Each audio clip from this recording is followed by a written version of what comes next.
It's hard to imagine now, but in Victorian times, the everyday world was filled with drugs that most of us would never expect. Medicines were sold openly, tonics were advertised in newspapers, and bottles lined the shelves of apothecaries promising cures for nearly every ache and pain. Yet behind the polished glass and careful labels, there is a secret story, a quiet history of substances that soothed, harmed, or even addicted a society that was only just beginning to understand what they were taking.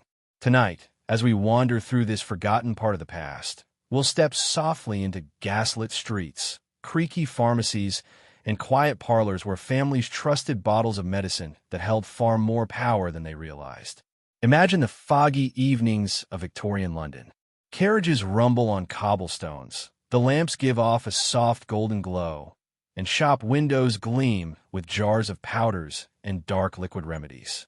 Inside, an apothecary might be mixing something that looked harmless enough, a syrup for coughs, a tincture for sleep, a tonic for nerves. But inside those bottles, there might be opium, morphine, cocaine, or laudanum. These weren't whispered about in hidden corners. They were everyday medicine, sold without shame, used without secrecy. Parents gave them to children. Workers took them to keep going. Doctors prescribed them with the confidence of science. And no one yet understood the silent costs. There's something strangely peaceful, almost soothing, about drifting back into that world. The Victorians believed they were living in an age of progress. Science was moving faster than ever. Inventions filled homes, and medicine seemed to hold new hope every year. But progress had its shadows. The very same remedies that promised relief often brought dependency. The same cures that silenced coughs or eased sleepless nights could quietly pull lives into spirals that families rarely admitted aloud. Opium was the most common. Dark, heavy, and strangely sweet when mixed into syrups, it appeared in countless forms: powders, pills, tinctures, even candies. One of the most famous mixtures was laudanum, a blend of opium and alcohol used for everything from pain to indigestion to emotional distress. Mothers reached for it when their babies cried through the night. Poets sipped it when inspiration seemed far away. The rich and the poor alike trusted it, unaware of how powerfully it held on. To them, it was medicine, not a danger. And then there was cocaine, a word that today carries such weight, but in the Victorian age, it was hailed as a miracle. Sold in powders and tonics, it was thought to refresh the mind, sharpen focus, and even relieve toothaches. Some of the brightest names of the era praised it. It was mixed into everyday remedies, and it was marketed with the confidence of modernity. Few people stopped to ask whether constant stimulation came with a price. Even children were not shielded. Teething syrups and soothing cordials, often given to restless babies, were laced with substances that kept them quiet. A bottle that looked as gentle as honey could hold opiates strong enough to silence a child's cries through the night. Parents bought them in trust, never realizing what lasting effects such treatments could have. This world of Victorian drugs was not always sinister. Sometimes they did ease unbearable pain. Sometimes they did help a desperate patient sleep. But it was a world where boundaries between medicine and danger blurred, where cures were taken on faith, and where society moved forward unaware of what it was truly carrying in its bloodstream. As we drift deeper into the story, you may find yourself picturing the dim interiors of those old pharmacies, their shelves heavy with glass bottles and handwritten labels. You might see the doctors, their black coats and serious expressions, writing prescriptions with confidence. You might imagine the families tucking children into bed after a spoonful of syrup, believing they were doing the right thing. But what happened when the trust in these drugs began to unravel? What happened when the side effects, the dependence, and the quiet tragedies became too difficult to ignore? What happened when the same substances that were once seen as progress revealed their darker sides? That is the journey ahead, a story of medicine and misunderstanding, of comfort and danger, of a society that learned lessons the hard way. It is a story about what drugs people took in Victorian times, why they trusted them, and how those choices shaped lives in ways both seen and unseen. And just as the streets of Victorian London held shadows behind the gaslight, so too does this history hide questions we cannot yet answer. Because as we close in on the heart of the story, one question lingers. If nearly everyone in Victorian times trusted these remedies, how many lives quietly changed forever without anyone realizing it? The answer lies just beyond the fog, waiting in the next chapter of this quiet but haunting history. If you stood in a Victorian street in the middle of the day, you might notice how ordinary it all seemed. Gentlemen hurried along in their top hats. Women in long dresses walked with parasols, and children played in the road. But look closer, and you would see how medicine had woven itself into daily rhythms. A factory worker might carry a small vial of laudanum in his pocket, ready to dull the ache of long hours. A mother might have a half-empty bottle of soothing syrup in her cupboard, ready for the next restless night. Even in the drawing rooms of the wealthy, alongside tea and biscuits, there might be a tincture to ease the nerves or sharpen conversation. In many ways, the Victorians were just like us. They wanted comfort, health, and relief from the struggles of everyday life.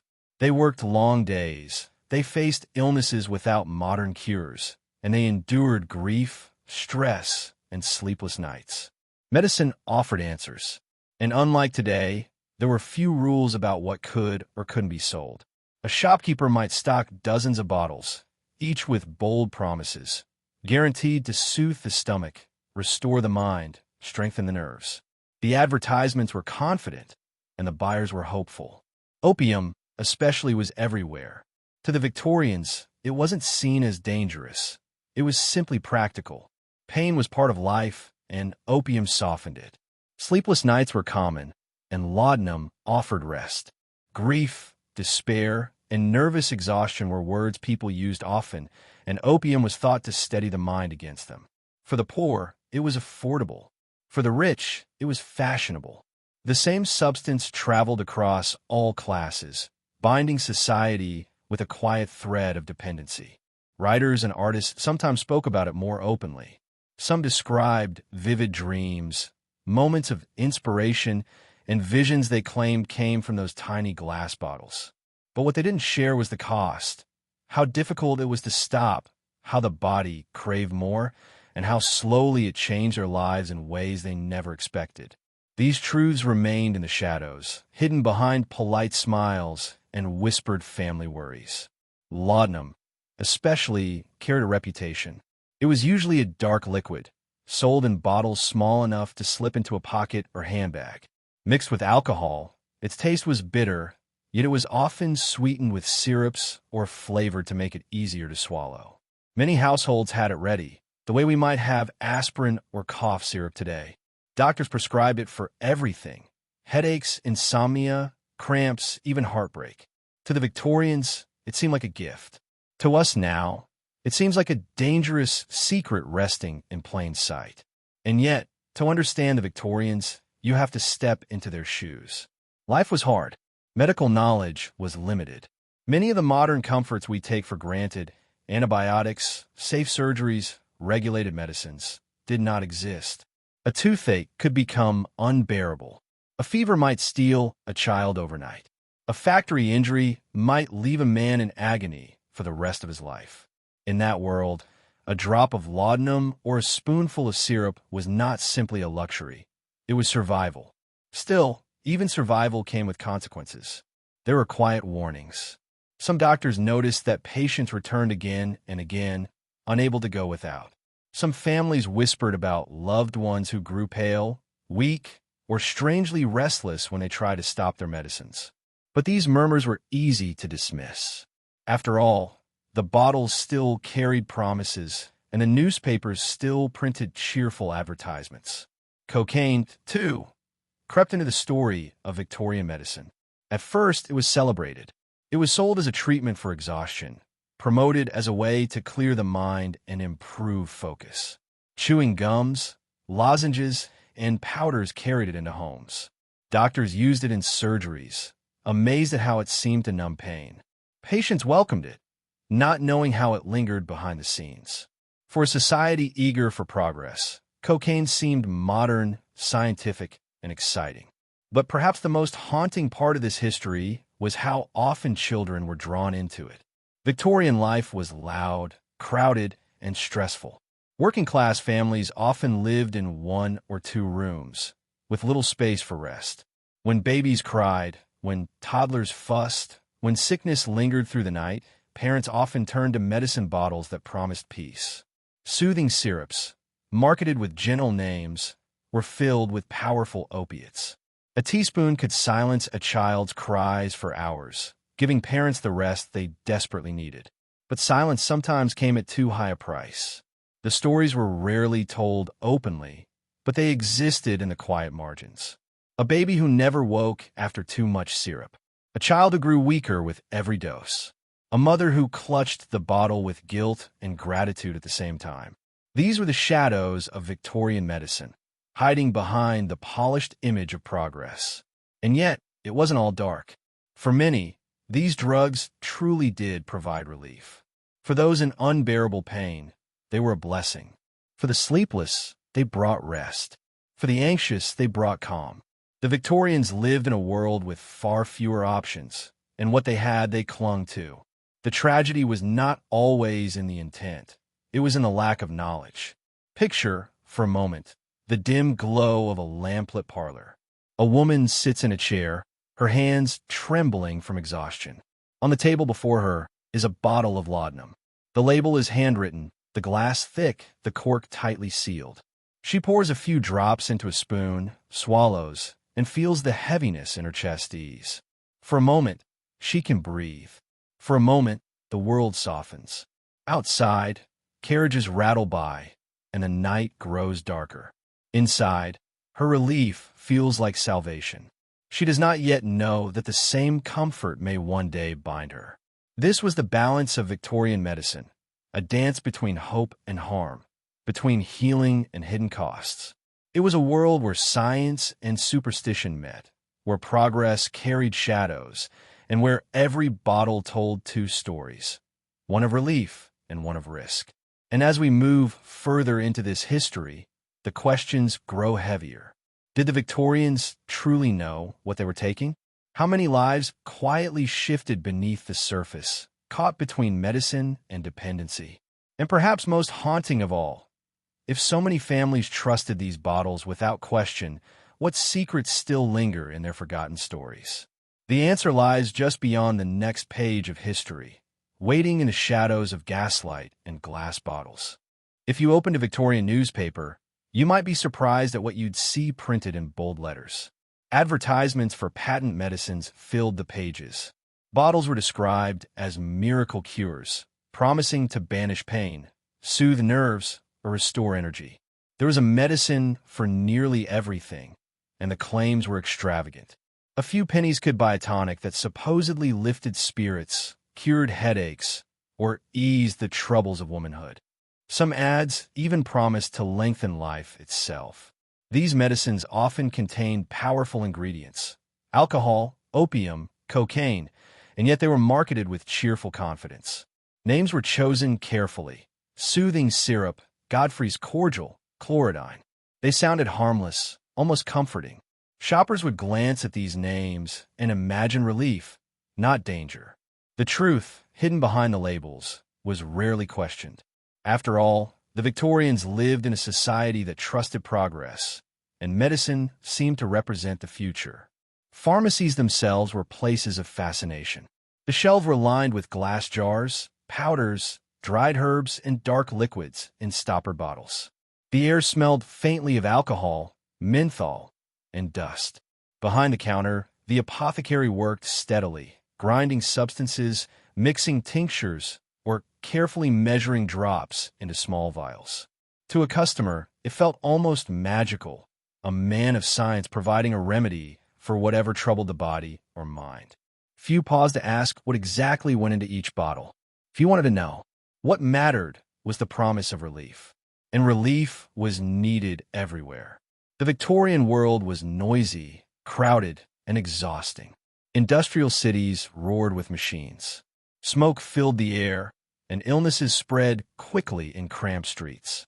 Factory workers endured injuries, coughs, and long shifts with little rest. Women carried the heavy burdens of household work, childbirth, and social expectations. Children often work from a young age, their small bodies pushed to the limit. Life was not gentle. Pain was constant. Medicine was not a luxury, it was a lifeline. Laudanum was perhaps the most famous lifeline of all. It was versatile, prescribed for everything from sleepless nights to coughs, from stomach troubles to emotional distress. A small bottle might be kept on a bedside table, tucked into a handbag, or slipped into a gentleman's coat pocket. The dosage was vague, just a few drops, maybe more, depending on the pain.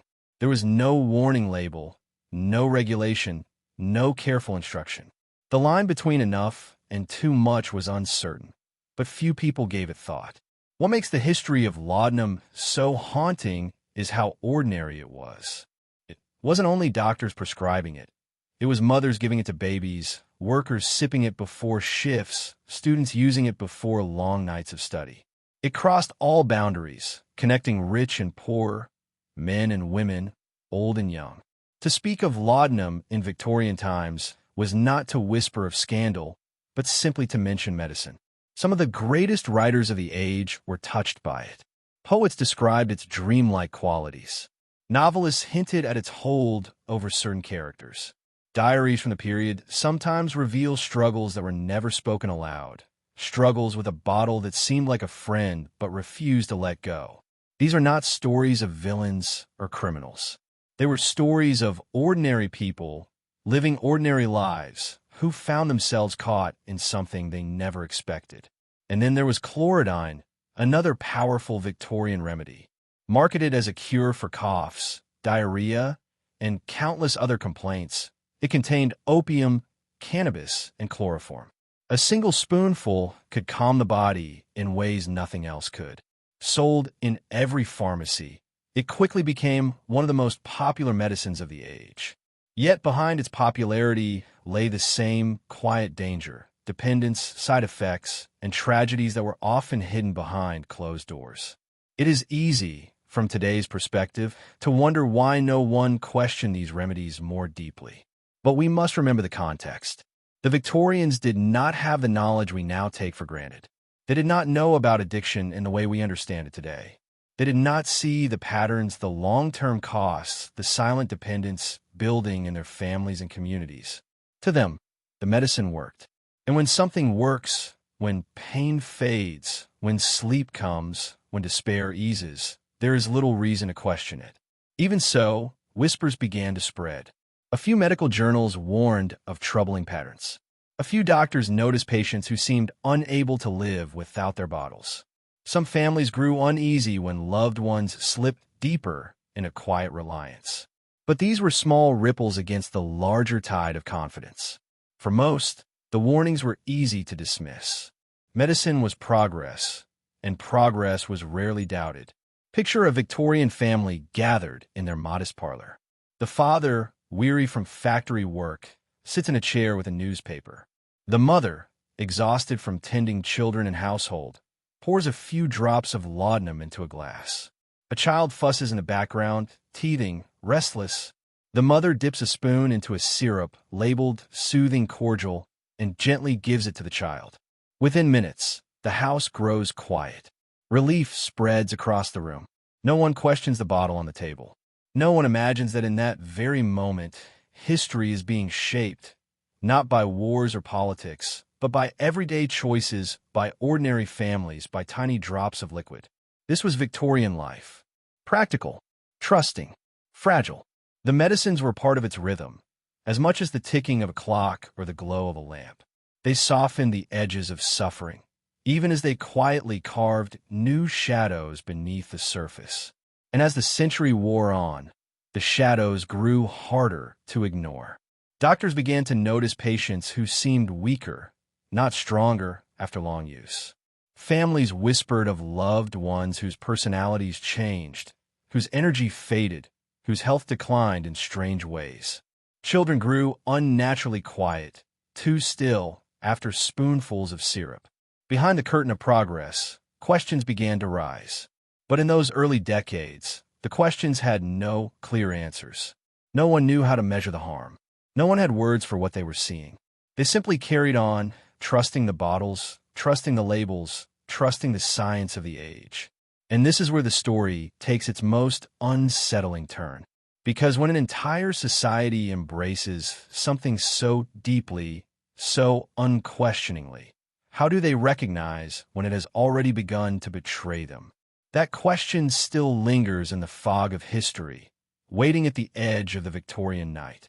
To walk through Victorian London at night was to enter a world both beautiful and unsettling. The air was thick with smoke from factories. The gas lamps flickered through the mist, and the streets carried both laughter and hardship. If you followed the glow into a wealthy neighborhood, you might pass elegant houses with polished doors. Inside, drawing rooms glimmered with candlelight. Families gathered for tea, and delicate bottles of laudanum rested quietly on silver trays. If you turned instead into a poorer quarter, the scene changed. Families crowded into single rooms, the walls damp, the air filled with the smell of coal and sweat. Yet even here, bottles sat on shelves, sometimes the only medicine in the home. A mother might measure out drops to help herself sleep after long hours of work. A father might take it before an aching shift at the docks. Even children were given syrups when cries became too much for tired parents to bear. In both rich and poor households, medicine offered a kind of fragile hope. It was one of the strange truths of Victorian drugs. They crossed every boundary. Class, gender, and age did not matter. Everyone trusted them. They were affordable enough for the working class and fashionable enough for the upper class. A single substance could be found in a fine mahogany cabinet in Mayfair and in a crack cupboard in Whitechapel. Few other things in Victorian society moved so easily between the worlds of rich and poor. This gave medicine a strange kind of power. It connected lives that otherwise rarely touched. A noblewoman sipping laudanum to calm her nerves shared something invisible with a factory worker easing his pain after an accident. A mother rocking her infant to sleep after giving a soothing syrup unknowingly mirrored the actions of a wealthy governess across town. Behind closed doors, the struggles were not so different. Everyone wanted relief. Everyone wanted peace. And yet, peace often came at a cost. Families began to notice changes in loved ones who used these medicines too often. A once lively husband who grew pale and tired, unable to work as he once had. A mother who seemed distant, slipping further into quiet dependence. A child whose energy faded, whose laughter was replaced with unusual silence. These are not stories spoken aloud. Victorian society valued appearances, and private struggles were kept behind curtains. To admit weakness, or worse, dependence, was to invite shame. But the records remain, scattered across history. Diaries mention sleepless nights soothed by laudanum. Letters speak of illnesses eased by chlorodyne. Court cases occasionally mention deaths from overdoses, though they were often described as accidents. Doctors' notes reveal patients returning again and again, unable to do without their medicine. Together, these fragments reveal a truth hidden beneath the polite surface. The Victorians were living in a world shaped quietly, profoundly, by drugs they did not truly understand. Part of the reason they trusted so completely was the power of advertising. Patent medicine makers were skilled at words. They filled newspapers and posters with glowing claims, promising cures for nearly everything. The finest remedy for nerves, one might say, guaranteed to ease pain and restore strength, said another. The language was persuasive, carefully chosen to speak to the hopes of families and the fears of illness. Bottles were decorated with bright labels, gold lettering, and names that carried comfort. No regulations required them to list ingredients. No laws demanded proof.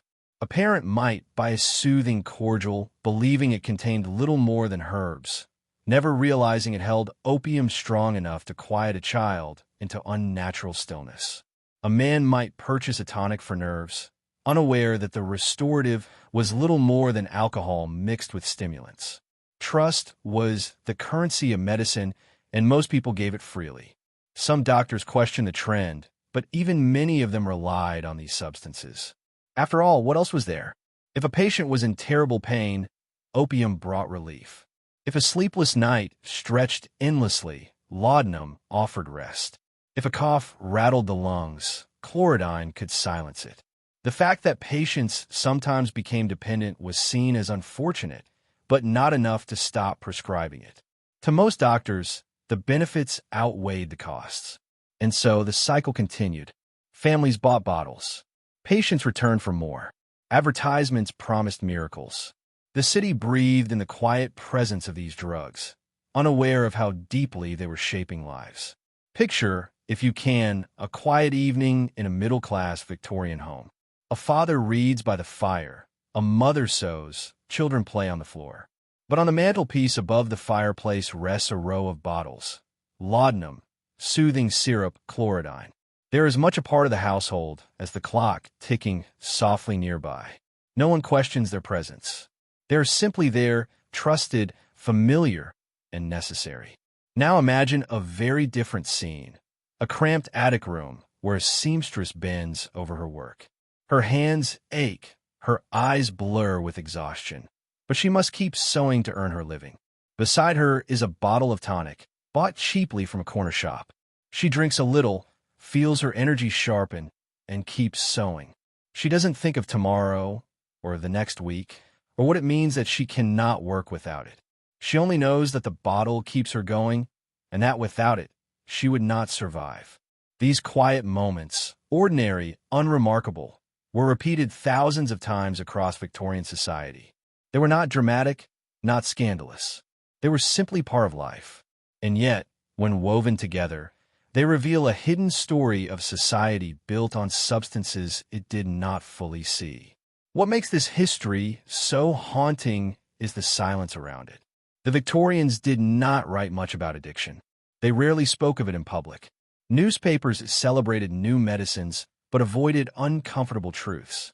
Families kept their struggles private. And so, while the bottles lined the shelves and the advertisements filled the papers, the darker consequences remained unspoken. But silence cannot last forever. Slowly, questions began to rise. A few doctors warned that patients were taking more than they should. A few families whispered about strange changes in their loved ones. Medical journals began to record cases of dependence. The first cracks appeared in the confident surface of Victorian medicine. And yet, even as the doubts grew, the bottles remained. Families still reached for them. Doctors still prescribed them. Advertisements still promised miracles. For every whispered warning, 1,000 more doses were poured. This was the paradox of Victorian medicine. It offered relief, comfort, and hope. It carried danger, silence, and tragedy. And between those two truths lay the everyday lives of millions of people, living in a world they thought was advancing, even as it quietly bound them in ways they could not yet understand. As the century wore on, the shadows grew longer. The question of what these medicines truly were, and what they were doing to those who trusted them, became harder to avoid. And that is where our journey turns next, into the quiet warnings, the hidden tragedies, and the first recognition that what seemed like progress might also be a silent poison running through the heart of Victorian society. As the 19th century unfolded, Britain was changing in ways that felt both exciting and overwhelming. Factories rose high over smoky cities. Trains carried people faster than they had ever traveled before, and science promised answers to questions that had puzzled humankind for centuries. To the Victorians, they were living in an age of progress, where every year seemed to bring something new, something hopeful, something that might make life easier. Yet in the midst of all this change, life itself was still harsh. Illnesses spread quickly in crowded streets. Pain lingered without cures, and grief visited every home sooner or later. This was the world in which Victorian drugs found their place. Welcomed, trusted, and rarely questioned. There was an innocence to it, almost. When people swallowed a spoonful of syrup or tipped a few drops of laudanum into a glass, they weren't chasing pleasure or escape in the way we might imagine today. They were chasing relief. They wanted sleep after nights of coughing. They wanted comfort after the loss of a child. They wanted strength to face another day of endless work. These were not extraordinary desires. They were the most human of needs. And that was what made the story so powerful. Behind every bottle, there was a person. A mother who simply wanted her baby to stop crying. A man who needed his back to stop aching long enough to earn wages. A poet who longed for inspiration to flow after days of silence. These were the characters of Victorian medicine. Ordinary people who placed their trust in bottles of liquid with labels they could barely understand. To step into their shoes is to feel their world more clearly. Imagine the constant exhaustion of factory life, the weight of coal dust in the lungs, the endless rattle of machines. A small bottle in the pocket might be the only thing that kept the work bearable. Or picture a woman sitting by the bedside of her sick child, night after night, desperate for anything to ease the fever. When the doctor handed her a bottle and told her it would help, she did not question it. She gave the syrup with trembling hands, praying it would bring peace. She did not think of consequences. She thought only of the moment. And it was not only the poor who relied on these substances. Among the upper classes, where appearances mattered above all else, medicines were just as common. The strain of social duties, the constant travel, the pressure of maintaining perfect composure, it all took its toll. For many, laudanum became an unspoken companion. It was sipped in elegant parlors, kept in polished cabinets, even carried discreetly in handbags. Some of the most celebrated figures of Victorian society turned to it in their quiet hours. It was whispered about in poems, hinted at in novels, and hidden in diaries. Always present, but rarely named aloud. That silence was part of the mystery. The Victorians were skilled at keeping private struggles hidden. A pale face might be explained away as fatigue. A restless night dismissed as nerves. A trembling hand excused as nothing more than a passing weakness. Families shielded each other from judgment, closing the curtains against the world.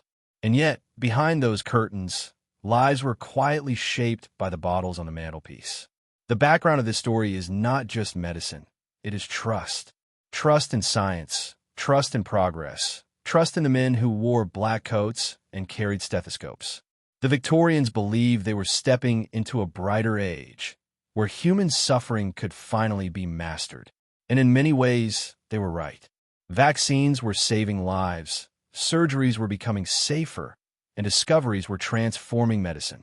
But alongside the triumphs walked the shadows. Substances that soothed pain also dulled vitality. Tonics that promised energy also hollowed the body. Syrups that calmed babies sometimes silenced them too long. These contradictions lay hidden in plain sight, waiting for a society not yet ready to face them. The deeper you look, the more haunting the picture becomes. Newspapers carried glowing advertisements, but they also carried quiet reports of accidental overdoses, especially among children. Doctors wrote case studies that revealed patients unable to live without their daily doses, though they often softened the language, calling it habit rather than dependence. Families told whispered stories of loved ones who faded too soon, their lives slowly unraveled by the very medicines meant to protect them. These fragments of truth floated beneath the surface of Victorian optimism, like shadows beneath the gaslight. And yet, even when warnings appeared, they were rarely heeded. For what choice did people have? Pain demanded relief. Grief demanded escape. Exhaustion demanded rest. To question medicine was to question the very progress of the age, and that was a step few were willing to take. So the bottles remained, lined up on shelves, passed from hand to hand, trusted more than they were feared. As the century wore on, the contrast grew sharper. On one side, glittering progress, electric lights, railways, telegraphs, grand exhibitions celebrating the triumph of human achievement.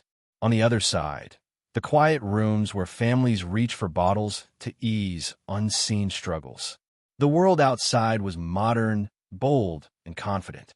The world inside was fragile, uncertain, and bound to medicines whose power was only half understood. It is in this contrast that the heart of the story beats.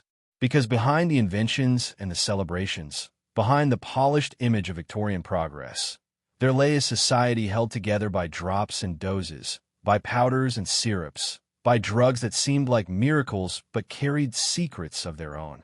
Every home had its bottle. Every family had its story. And yet, they remained unspoken, tucked away in the folds of everyday life. The more you think about it, the stranger it becomes. How could a society so proud of its progress fail to see the danger in its own medicine cabinets? How could a people so eager for knowledge remain blind to the cost of their cures? Perhaps it was because the truth was too close, too ordinary, too uncomfortable to name. It was easier to look away, to trust, to believe that progress had no shadows. But shadows do not vanish simply because we refuse to see them. They lengthen, they deepen, they creep into corners until at last they cannot be ignored. That was the quiet reality of Victorian medicine. Even as bottles gleamed on shelves and advertisements promised hope, the truth waited in the background. Families were already paying the price, though few could yet name what it was. This is the mystery we now walk toward. Not just the story of drugs in Victorian times, but the story of the people who lived with them, the lives shaped by them, and the society that trusted them without question. It is a story of comfort and danger, of progress and blindness, of hope and tragedy. It is the story of what lies beneath the polished surface of the Victorian age. And as we step deeper into it, the question lingers more sharply. If nearly every household kept these bottles close at hand, how many quiet tragedies unfolded behind the curtains of Victorian homes, unseen, unspoken, and unresolved? The answer does not come yet. It waits in the shadows, just beyond the glow of the gas lamps, waiting for us to find it. The streets of Victorian London carried a strange rhythm, one that seemed both ordinary and secretive. Horses' hooves clicked against the cobblestones. Lamps glowed faintly in the fog. And yet, just behind closed curtains, people were living in ways that history books often shy away from mentioning. The story of drugs in the Victorian era was never about reckless indulgence or rebellion. It was much quieter, more hidden, tied into daily life, medicine, and survival. People weren't necessarily chasing wild dreams. They were trying to manage pain, exhaustion, or even grief. But in doing so, they stepped into a world that blurred the line between remedy and risk, comfort and dependence. In middle-class drawing rooms, medicine cabinets stood polished and proper, filled with bottles that carried labels like tincture or elixir. These words felt safe, almost reassuring. Mothers reached for these bottles when their children coughed at night, or when the aches of long days left their bodies heavy. Doctors, with all their learned authority, recommended them freely. There was little sense that anything dangerous lingered behind the labels. And yet, what poured from those bottles could be just as powerful as anything locked behind the counter today. The poor, meanwhile, often turned to the same substances, but in rougher forms, bought cheaply from apothecaries or even street sellers. It wasn't uncommon to find families using the same remedies across generations, believing them to be as normal as bread or tea. For them, life was hard and comfort rare. If something brought relief from endless labor, they took it without much hesitation. No one in those foggy streets was speaking of addiction or warning labels. There were no posters on walls or campaigns telling people to beware. The knowledge we have now simply didn't exist then. Even in the higher circles of society, where wealth offered protection from so many of life's hardships, drugs made their way in quietly.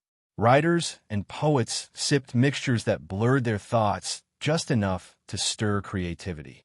Gentlemen carried powders or tonics to ease stress or help them sleep.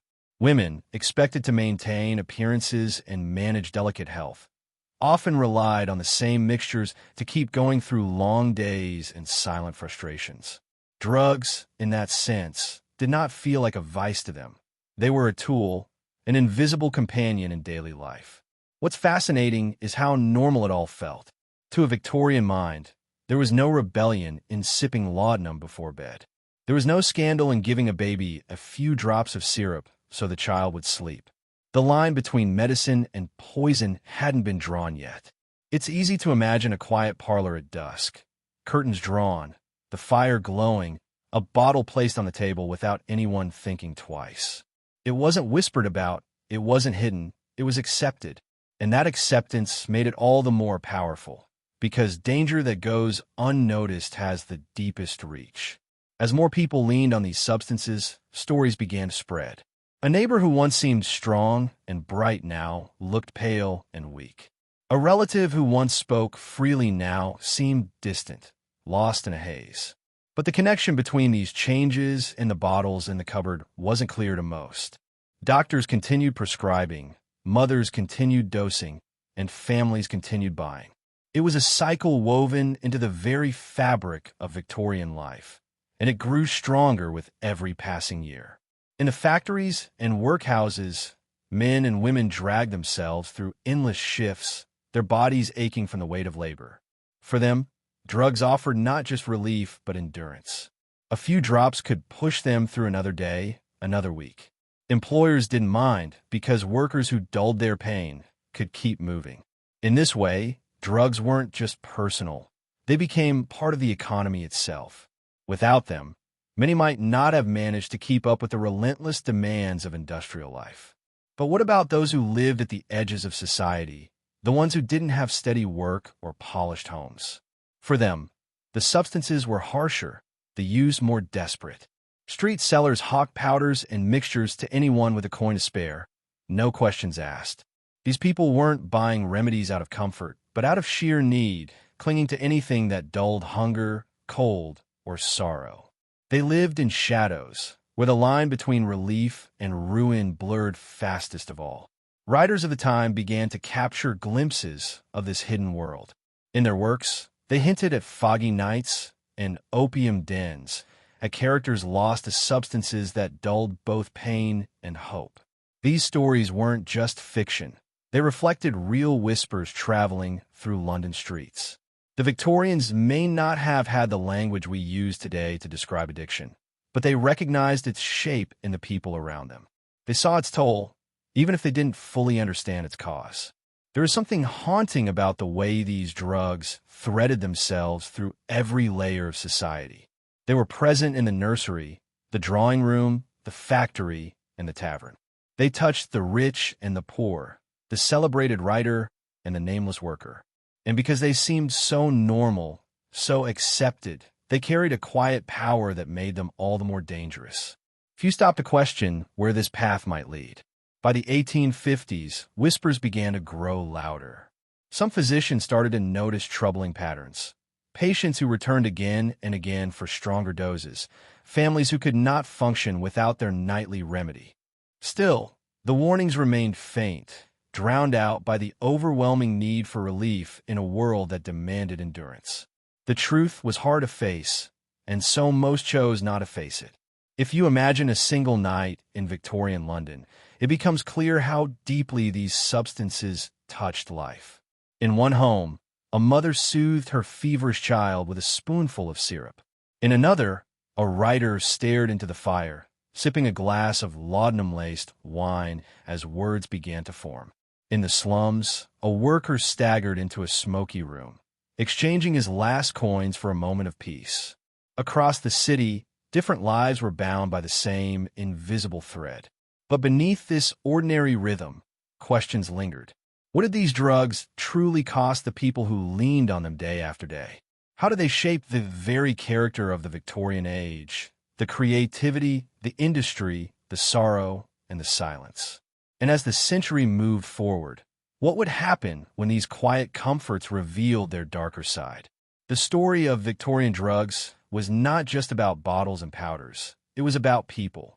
People who wanted to ease suffering, to find inspiration, to survive. And yet, in reaching for relief, they stepped into a mystery far larger than they could see.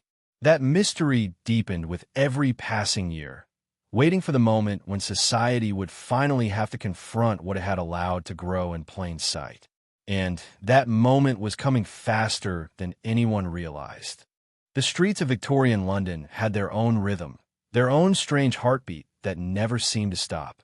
It was a city of contrast, smoke-stained skies and glittering ballrooms, quiet alleys and booming factories, polished gentlemen and ragged children begging at the edges of lamplight. And woven into all of this was something less visible, something that lived in the shadows and behind closed doors.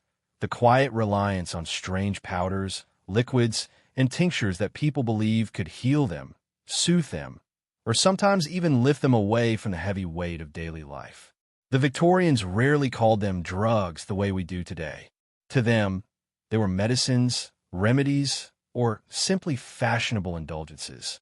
Yet behind every bottle, every packet of powder, was a story waiting to unfold, of families, of hope, of tragedy, and of secrets that society preferred not to talk about.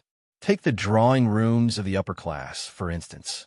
A lady in a silk gown might sip at a delicate glass of cordial laced with a substance her doctor had prescribed for nerves. She would not have thought of it as harmful. After all, it was recommended by professionals, sold in chemist shops, even advertised in newspapers with flowery promises. And yet, that very same cordial might leave her drifting in a haze, detached from the world around her. In another corner of the city, a dock worker would stumble into a cheap tavern, his body aching from a day of back-breaking labor. For a few pennies, he could buy a drink spiced with a similar kind of magic, a liquid that dulled his pain and allowed him to forget, if only for a night. The same substance, presented in different bottles, touched both rich and poor alike.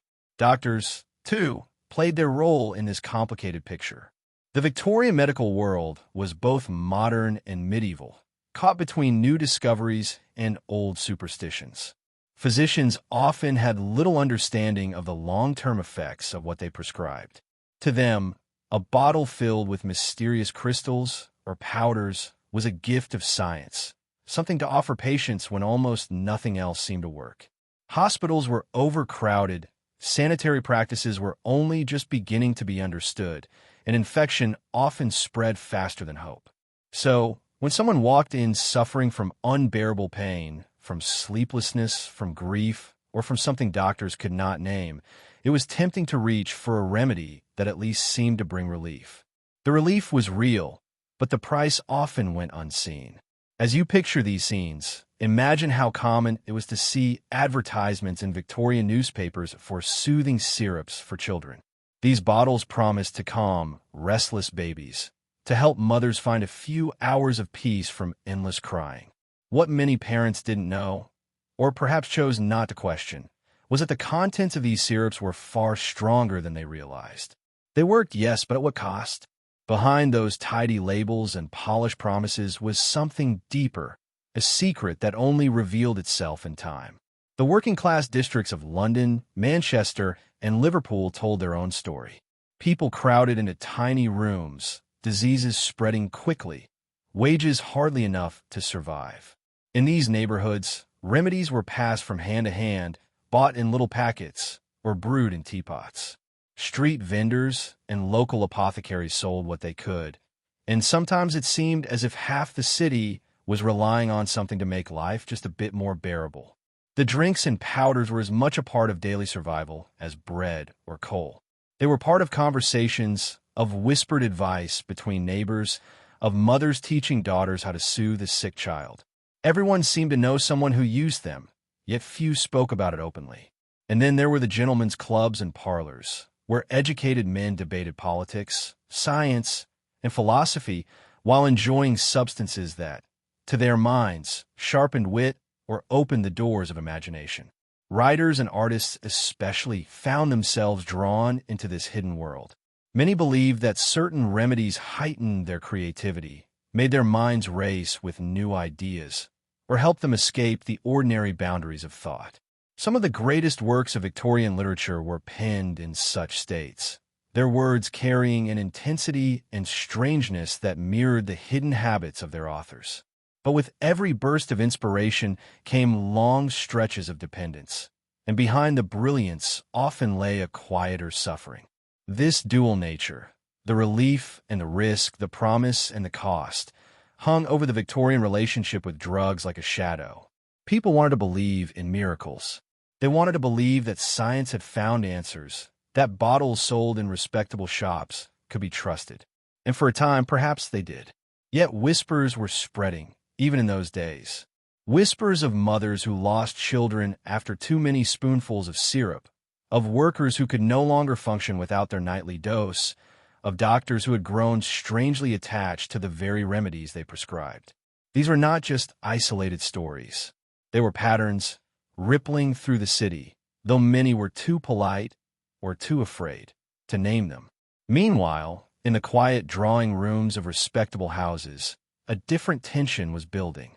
The Victorian era was obsessed with appearances, with maintaining dignity, with upholding a sense of moral order. To admit to needing such substances was to admit weakness, and weakness was something society preferred to hide. So, many families kept their reliance secret. Bottles were tucked away in cabinets, powders hidden in small boxes, and children were told not to ask questions about what their parents or grandparents used to sleep or to keep calm. Respectability was everything, and appearances had to be maintained, even if behind closed doors life was less steady than it seemed. It was not just London. Across Britain, and even across the wider world of the Victorian Empire, people were turning to the same remedies. Soldiers on distant battlefields carried them as part of their supplies. Colonial officials used them to manage the strange climates and illnesses they encountered. Merchants transported them across oceans, making fortunes in the process. These substances were not just medical tools. They were part of global trade, entwined with the ambitions and expansion of the empire itself. What happened in a small shop in London was connected to decisions made thousands of miles away, decisions that would shape lives for generations to come. Still, for the ordinary person, the experience was far more personal. Imagine a mother watching over her sick child, her hands trembling as she measured out drops from a small bottle, praying it would ease the fever. Or a young man struggling to stay awake after a week of endless shifts in a factory, turning to a powder that promised to keep him going just a little longer. Or a writer staring at a blank page, wondering if a few sips of something might bring the spark of inspiration. These were not distant figures in dusty history books. They were people with hopes, fears, and struggles not so different from our own. And yet, as common as it all became, there was always a sense of unease, as though everyone knew deep down that this reliance was fragile. The Victorians did not have the medical research we do now. They did not know the science behind dependency or long-term harm, but they could sense when something wasn't quite right. The cough that never seemed to go away, the trembling hands, the restless nights. Signs were there if one chose to see them. Still, most chose to look the other way, at least for a while. All of this formed a strange contradiction. A society obsessed with order and morality, yet quietly sustained by remedies that often blurred those very lines. Respectable people would never be seen entering certain taverns or dens, yet they relied on their own hidden bottles just the same. Poor families could not afford the luxury of expensive doctors, so they turned to whatever they could find in local shops. And throughout all of this, a silent dependency grew, crossing class, gender, and occupation.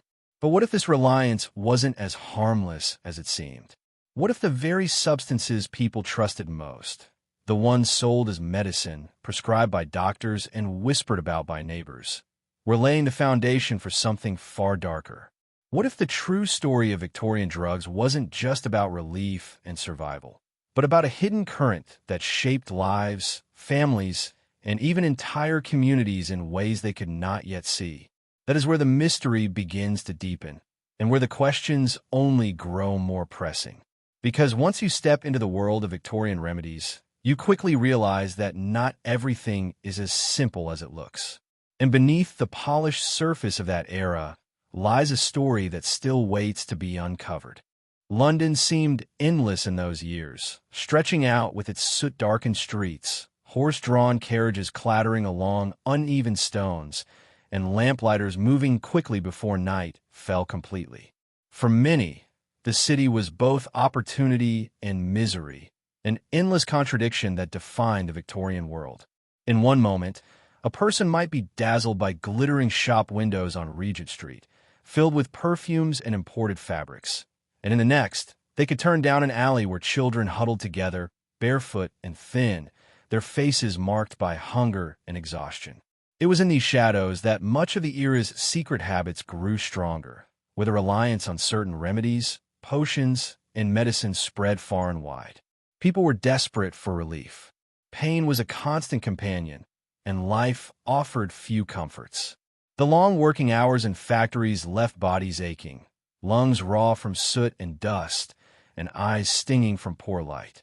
Even those of higher means suffered, often from the strains of stiff clothing, social obligations, and medical conditions for which doctors had no clear answers.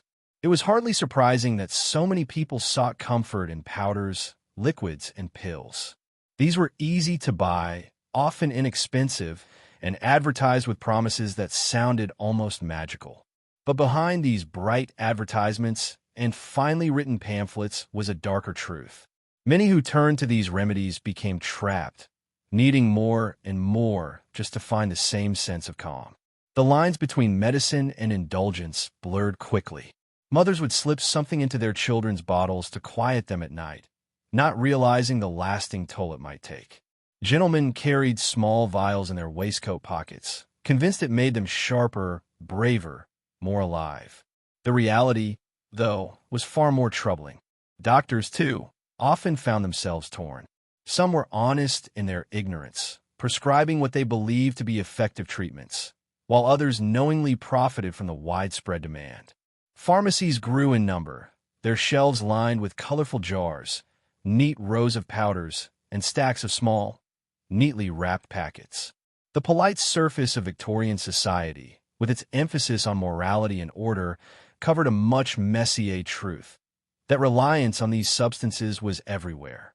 It was in the factory, the nursery, the parlor, and the drawing room. No class was untouched. As more people began to depend on these remedies, whispers started to spread about the effects. A man might appear cheerful and lively one evening, but pale and withdrawn the next. A woman might boast of newfound energy, yet grow restless and uneasy at night. There were even cases of people slipping into strange states of mind, no longer fully present, their thoughts drifting somewhere beyond reach. Families worried, but said little, fearing the shame that might come from admitting weakness. It was easier to call it a nervous condition or exhaustion rather than admit the truth. The era itself seemed to encourage such quiet secrecy. Victorian society placed enormous weight on appearances. Respectability was everything, and no one wanted to be seen as fragile, weak, or unable to cope. This pressure made the secret use of these remedies even more appealing. They offered not only physical relief, but also the ability to maintain a facade, to appear steady and composed when the weight of life threatened to crush them. What made the matter more mysterious was how common and acceptable it all seemed. Newspapers carried advertisements for tinctures and tonics. Posters promised quick recovery from ailments that modern readers might recognize as anxiety, depression, or simple exhaustion. Some bottles were even decorated with elegant designs, meant to be left out on a mantelpiece or beside the bed, as though there were nothing unusual about them. Society at large not only tolerated but embraced these quiet habits, not realizing how deep their influence would reach. For those who lived in the poorer quarters of London, things were even starker. Relief was harder to find, and illnesses were frequent. Workers crushed by the strain of endless hours and little pay often turned to the cheapest solutions available. A small coin could buy a night of sleep, a few hours of relief from coughing or pain, or a brief escape from the heaviness of life. This made the appeal undeniable, even when the risks were clear. Families already struggling to survive could hardly afford to think about the future when the present was so harsh. As stories spread of people relying too heavily on certain remedies, a shadow began to fall over these once celebrated cures. Some doctors grew concerned, warning quietly of the dangers. But their voices were often drowned out by the booming business of those who made and sold the remedies. For every cautionary tale, there were 10 more advertisements insisting on safety, purity, and trust. The conflict grew silently, with both sides claiming to protect society's health. Yet the truth was far more complicated. By the middle of the century, a sense of unease began to ripple through parts of society. Questions lingered. Why did so many children seem strangely quiet or frail? Why did some workers collapse so suddenly, their strength gone in an instant? Why did otherwise bright and ambitious men begin to falter in their work, their moods changing like the weather? The answers were not yet clear, but people felt the tension building, even if they dared not speak of it too loudly. For those who lived through it, this was not simply a matter of history. It was daily life, ordinary, common, and unremarkable on the surface, yet filled with hidden currents that shaped lives in quiet, profound ways. These habits were not always dramatic or scandalous, but they left deep marks on families, shaping the choices people made and the futures they carried. Behind every neat row of medicine bottles was a story, sometimes one of comfort and healing, but often one of slow decline. The strange part was how invisible much of it remained. Outsiders looking into Victorian life might see elegance, manners, and progress. But beneath the surface, within the dimly lit rooms and crowded streets, the truth was less tidy. A quiet dependence spread across the city, so common that it often went unnoticed. And yet, every so often, a story broke through, a case so unusual or troubling that it could not be ignored. These moments hinted at the larger mystery, the hidden struggle that connected people across class and background. And just as society tried to keep its balance, more powerful remedies were beginning to appear, drawing people in with promises of even greater relief. What seemed at first like small comforts soon became larger questions, raising doubts about where this path might lead. The line between help and harm grew thinner with every passing year, leaving behind an air of uncertainty that hung over Victorian streets like the ever-present London fog. Would these substances continue to be embraced as tools of progress, or would society begin to see them as a quiet danger spreading through homes and families? That question lingered unanswered, pressing closer as more people began to feel the weight of choices that seemed, at first, so harmless. The mystery of what the Victorians truly relied upon was only just beginning to unfold, and already the city was holding its breath, unsure of what might come next. In the heart of Victorian London, as the gas lamps flickered against the cobblestones, there was an unease that never fully disappeared. People could sense it in the air, a tension that clung like fog rolling in from the river. This was a city of contradictions, where wealth and poverty lived side by side, where luxury houses looked out over slums, and where polished gentlemen carried secrets in their pockets that could never be spoken of aloud. Drugs, in one form or another, threaded through all of it, silently shaping lives and quietly tearing them apart. For some, these substances were medicine, relief from ailments that doctors could not explain. For others, they were indulgence, a nightly escape from the crushing weight of the age. Yet beneath it all, there was a conflict no one spoke about openly, the battle between what was considered respectable and what was happening behind closed doors. Take Dr. William Hartwell, for example, a physician who knew better than most the dangers of the powders and tinctures he prescribed. He had seen patients arrive at his surgery begging for relief from pain, migraines, coughs, or the melancholy that was whispered about in hushed tones. He dispensed laudanum like many doctors of his time, aware that it soothed suffering, but also uneasy about how easily people came back for more.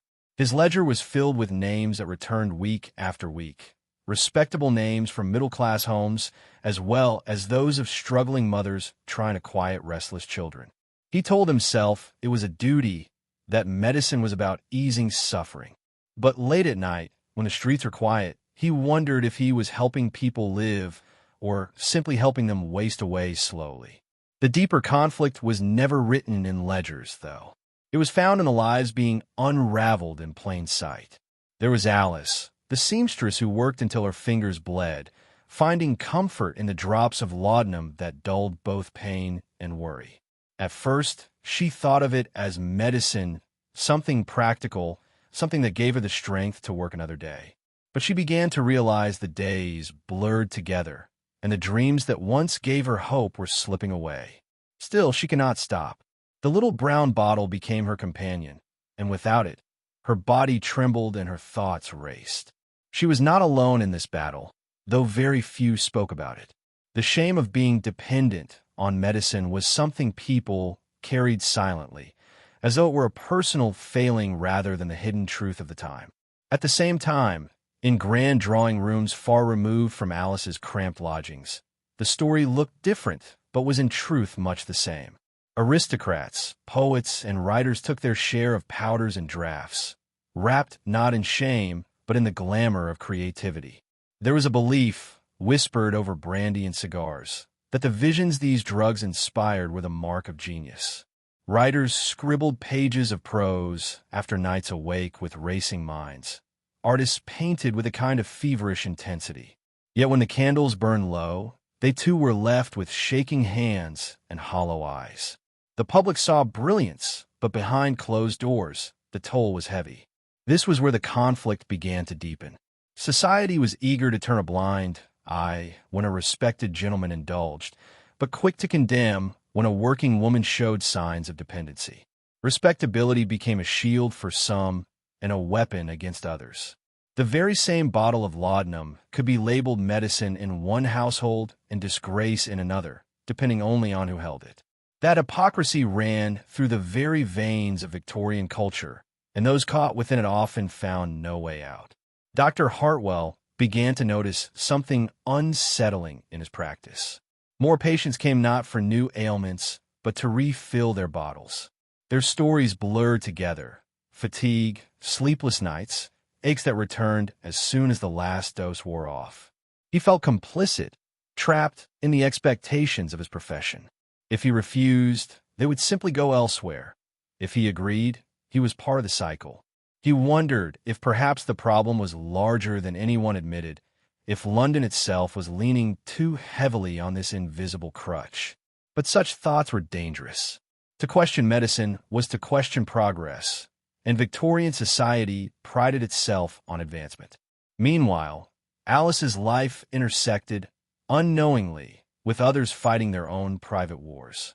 The woman in the next room of her lodging house, Mary, was a young mother who had once taken laudanum drops to quiet her colicky infant.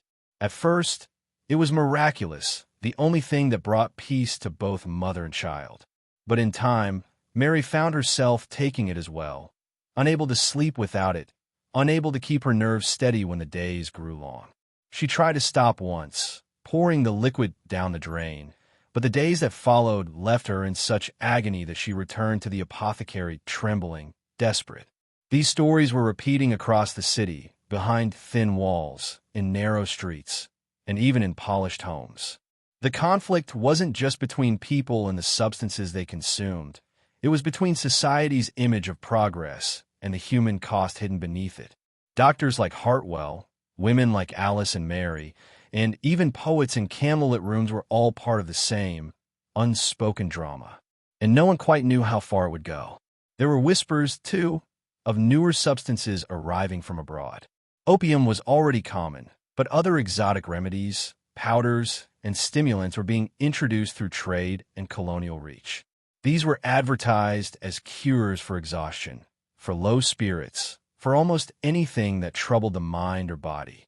Their labels promised relief and health. Their advertisements painted them as miracles of modern science. Yet behind the promises lay the same shadows, waiting to creep into people's lives. The streets of London buzzed with contradictions. Children playing near taverns where men drank until dawn, polished carriages rolling past beggars wrapped in rags, the glow of gas lamps barely hiding the unease that clung to every alley. And woven through all of it was this silent thread: bottles tucked into pockets, powders hidden in drawers, dreams and despair swirling together in ways no one wanted to admit. The conflict was not just personal, not just medical, not just cultural. It was all of these things at once, and it was growing. The people of Victorian London were walking a line they did not yet see, their lives intertwined with substances that promised comfort, but carried shadows too deep to ignore. And as the city moved forward into what it believed was an age of progress, no one could yet see how close they were to stepping into something darker, something that could not be undone. The question lingered in the air, unspoken yet heavy. How far could people lean on these hidden remedies before they lost themselves entirely? The air of the city never truly cleared, and as the days passed, it seemed the fog was not just outside, but creeping into the minds of those who lived within it. The chemist's shop became more crowded each week, as if half the neighborhood had discovered that comfort was hidden in the neat glass bottles lining its shelves. But comfort, as many quietly suspected, was only a shadow that slipped away too soon, leaving people more restless than before. There were men with tired eyes, women with pale faces, and even children sent in with coins clutched tightly in their hands, rehearsing what they would say so their parents' needs might be met without drawing too much attention. It was the rhythm of life in Victorian times, smiles painted over strain, hands trembling when they thought no one was looking, and the quiet reliance on remedies people scarcely questioned. Some of those remedies were advertised as miracle cures, printed in bold type across the pages of newspapers. One small bottle promised relief from coughs, sleeplessness, or melancholy, all with a single dose. Another claimed it would restore a woman's energy or calm her nerves before bed. But what these promises never explained was that the relief was not always permanent, nor was it always safe. The words elixir, tonic, or cordial carried a weight of mystery, and most people trusted them as easily as they trusted a loaf of bread or a bottle of milk. Yet behind the fine lettering on the label, the ingredients often contained more than herbs and sugar. Many households, unknowingly, were inviting into their homes substances that would shape moods, dull pain, and in some cases, bring dangerous dependency. Meanwhile, outside the chemist's shop, the streets told their own stories. A carriage driver leaned against his seat at midday, his head nodding forward, as though his body was fighting both exhaustion and some unseen influence. Dock workers sat smoking pipes after long shifts, their laughter oddly unsteady, their eyes distant as if their thoughts were far from the here and now. In drawing rooms, the wealthy gathered with glasses of punch that carried more than fruit and spice, sharing conversation that at times grew sharper, then abruptly softened into an unnatural calm. There was a quiet but undeniable thread linking all classes, all neighborhoods, all lives. Substances that soothed, substances that distracted, substances that promised escape. Eleanor could not help but notice how these patterns shaped her neighbors. The woman who lived across the street, once lively and quick with greetings, had become withdrawn, opening her shutters later each morning. The man who ran the bookstall now fumbled with his coins, his hands shaking as he arranged his display. These were not isolated changes, but part of a larger rhythm, one she could not ignore. When she asked small questions, "Are you well today?" or "Did you sleep last night?" the answers always came with hesitation, as though health itself was a secret people guarded. What made this even more unsettling was how ordinary it all seemed. No one spoke of scandal, no one admitted fear. The use of these remedies, these tonics, was as accepted as carrying an umbrella when it rained. Yet beneath that calm surface, Eleanor sensed something unsteady. She wondered what kept people coming back, even when they knew the relief was fleeting. Was it pain they sought to bury, or something deeper, a longing to silence the noise of life, to quiet the thoughts that stirred too much when the world grew dark?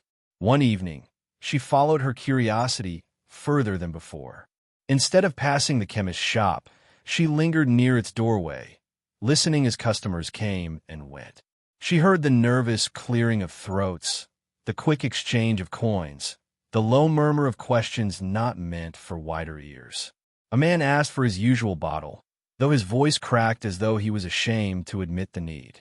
A young mother requested something to help her baby sleep, though her own face looked more in need of rest than the child she cradled.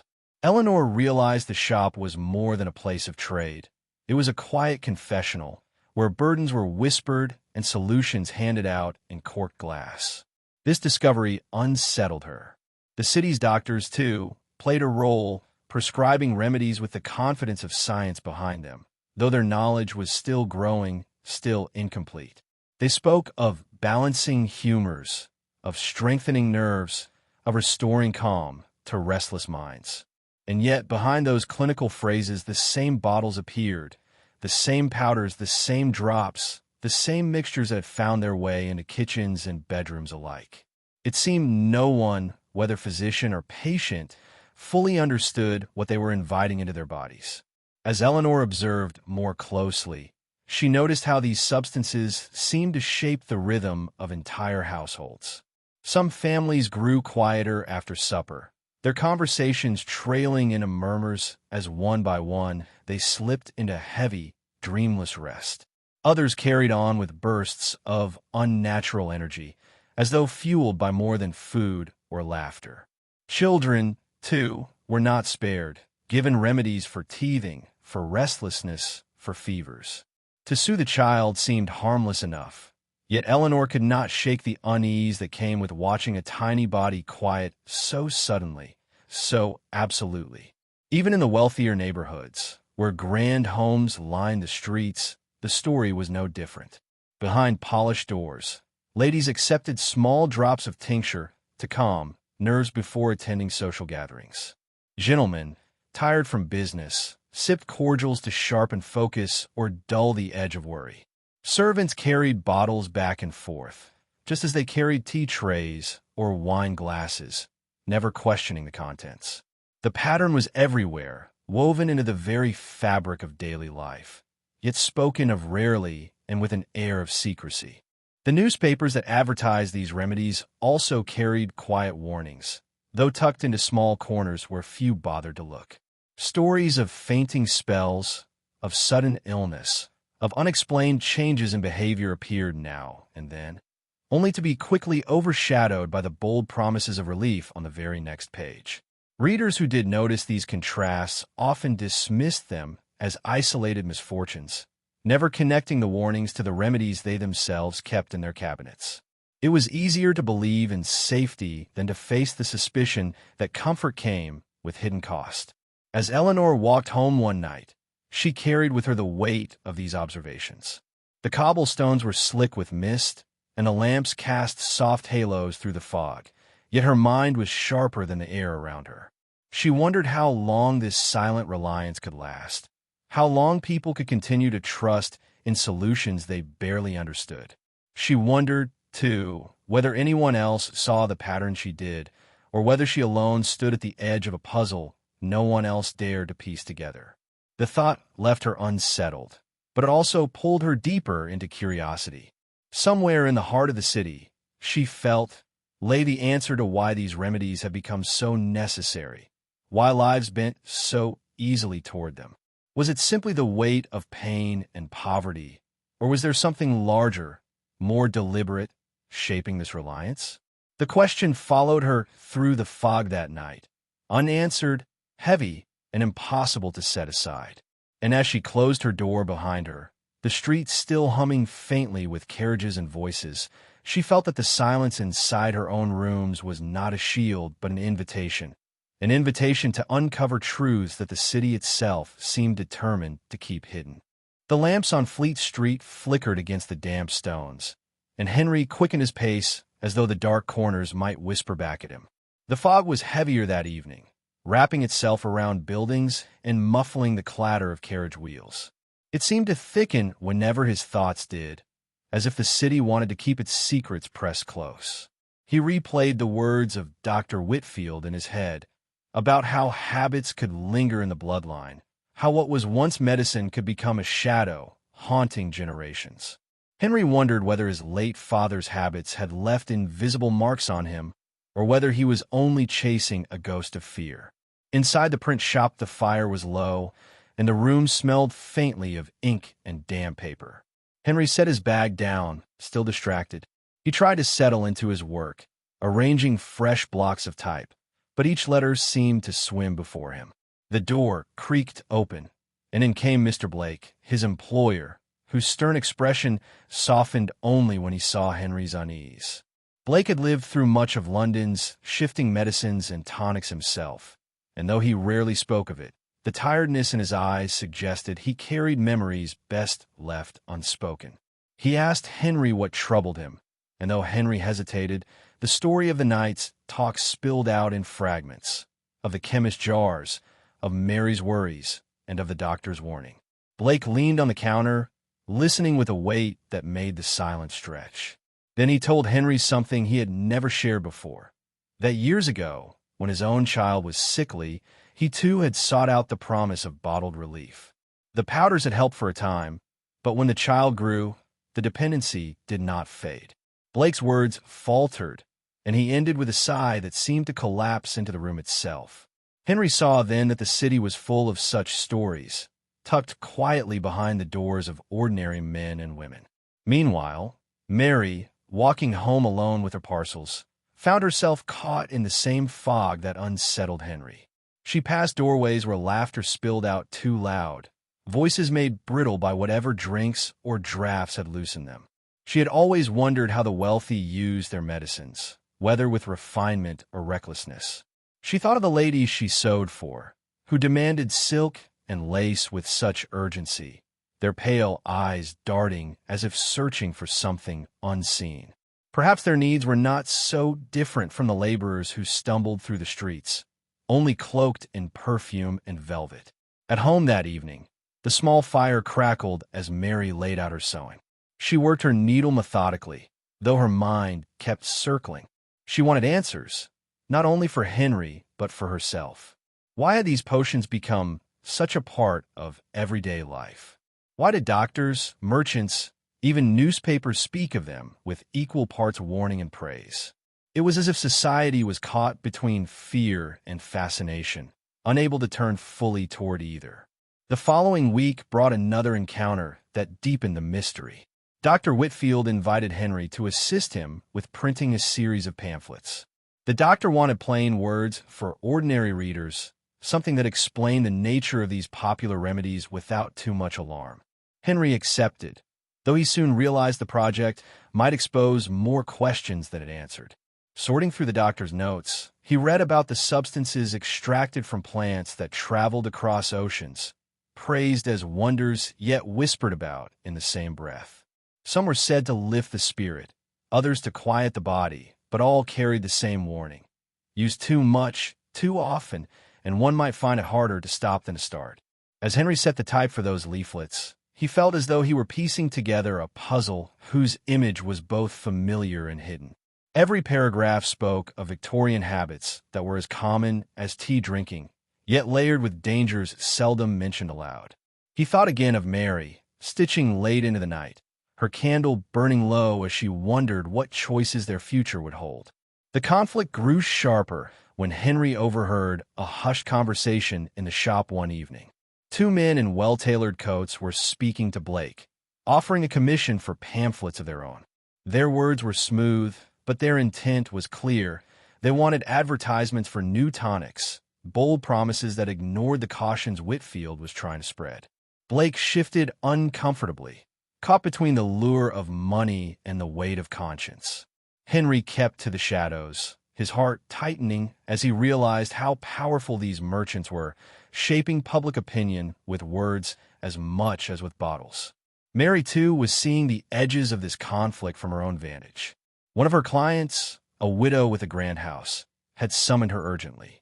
The lady seemed restless, her voice unsteady as she demanded alterations on a gown that had already been finished. As Mary worked, she noticed a small vial on the table, half hidden under papers.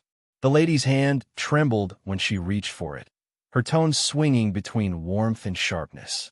Mary did not ask, but she carried the memory home like a shadow. She knew then that the line between sickness and comfort, between medicine and something darker, was far thinner than people wished to admit.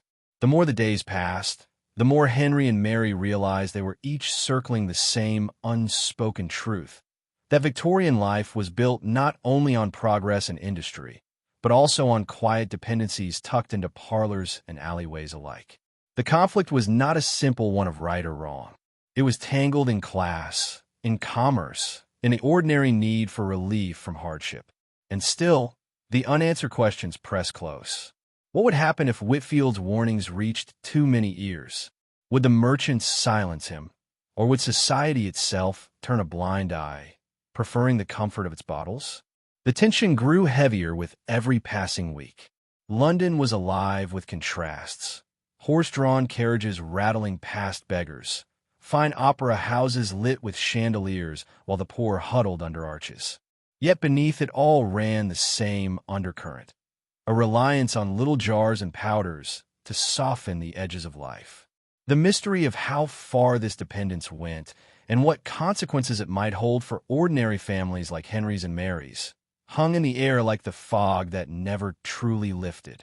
And as another evening settled over the city, with the bells tolling faintly through the mist, Henry stood at the press, his hands ink-stained and restless. He could feel that something larger was unfolding, something that connected his small world to the grander forces shaping Victorian society.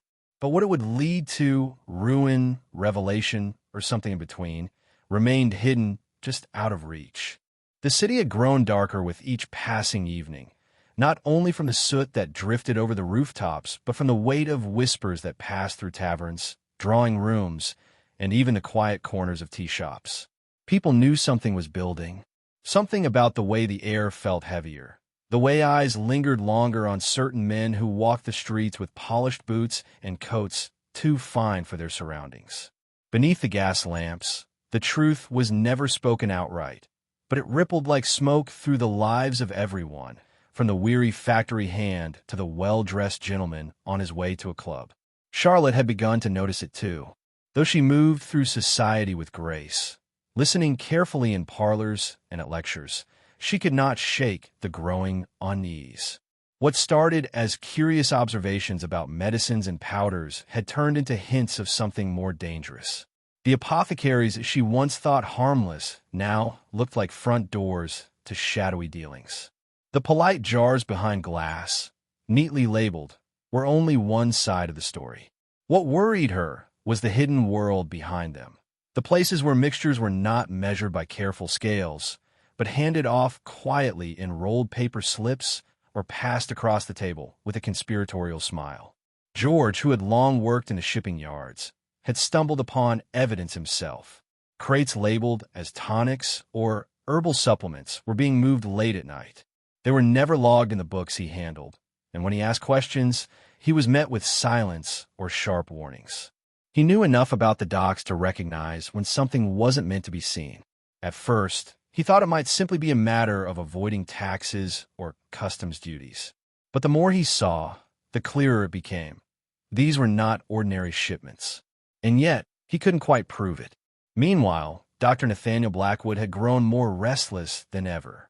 He lectured by day about the noble pursuit of science and medicine, presenting carefully balanced views of Victorian health and the discoveries of the age. But by night, he roamed the alleys, the back rooms, and even private estates where experiments took place in secrecy.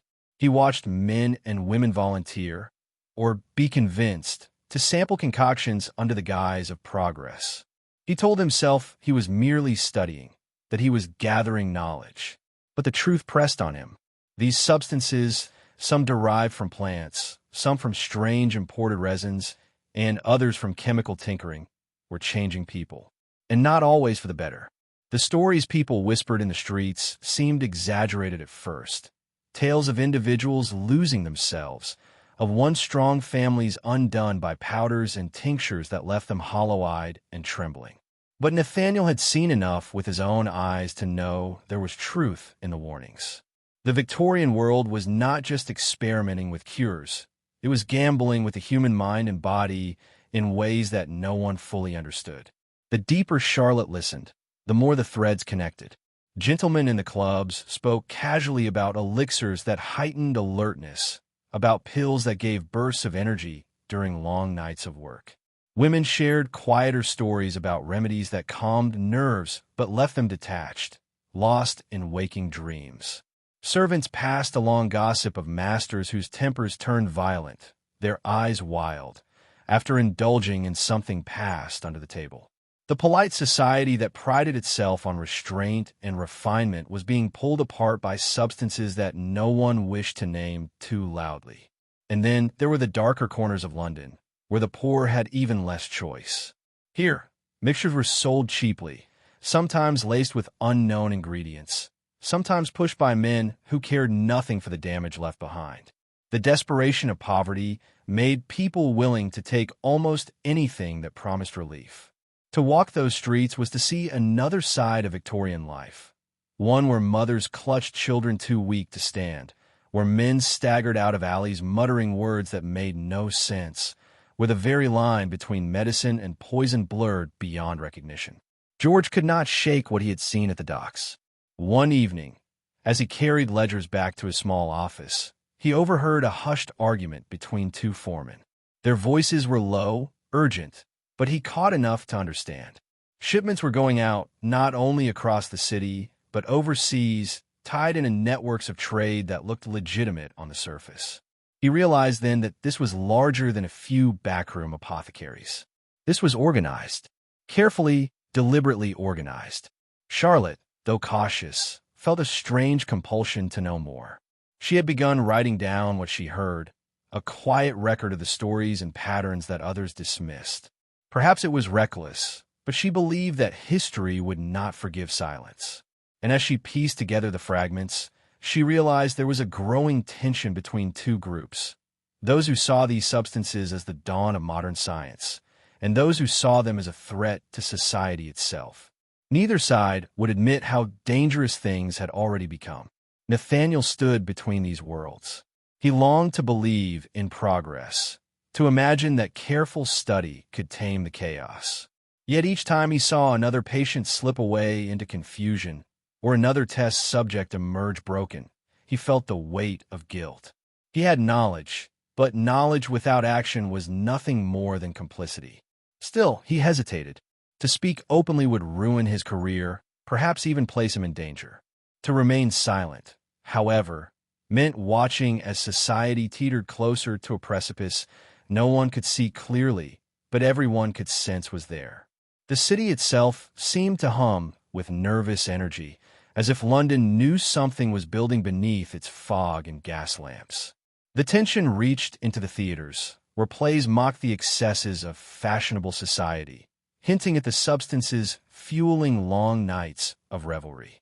It seeped into sermons, where preachers thundered against the temptations of false relief. It echoed in the streets, where the cries of merchants selling so-called remedies competed with the muttering of those who had taken too much. What none of them could see was how close these threads were to converging. Charlotte's quiet investigations, George's discoveries at the docks, and Nathaniel's conflicted conscience were not separate stories. They were pieces of the same puzzle. And though each of them thought they were moving carefully, unseen, others were already watching. Men with polished boots, silent expressions, and eyes that missed nothing. By the time the first real confrontation arrived, it would be too late to step back. The polite world of Victorian society was about to collide with the hidden trade beneath it.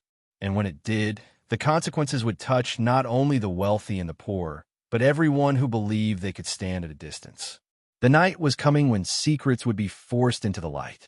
The only question left was who would survive the unveiling, and who would be silenced before the truth was ever spoken aloud. The gaslights flickered low as the city rolled into another foggy evening, and with it, the restless hum of Victorian London seemed to grow louder. Markets closed, carriages rattled along slick cobblestones, and in dimly lit rooms, people reached again for the substances that softened the edges of life. Doctors still prescribed their tonics without hesitation. Families still whispered about remedies passed down from neighbor to neighbor, and chemists continued to find ways to blend, bottle, and sell what the public craved. But behind these ordinary moments, something deeper stirred, a sense that society was teetering on the edge of discovery and disaster, wrapped in powders, pills, and potions that nobody fully understood. In the boarding houses near the Thames, sailors gathered after weeks at sea, their voices rough from salt and smoke.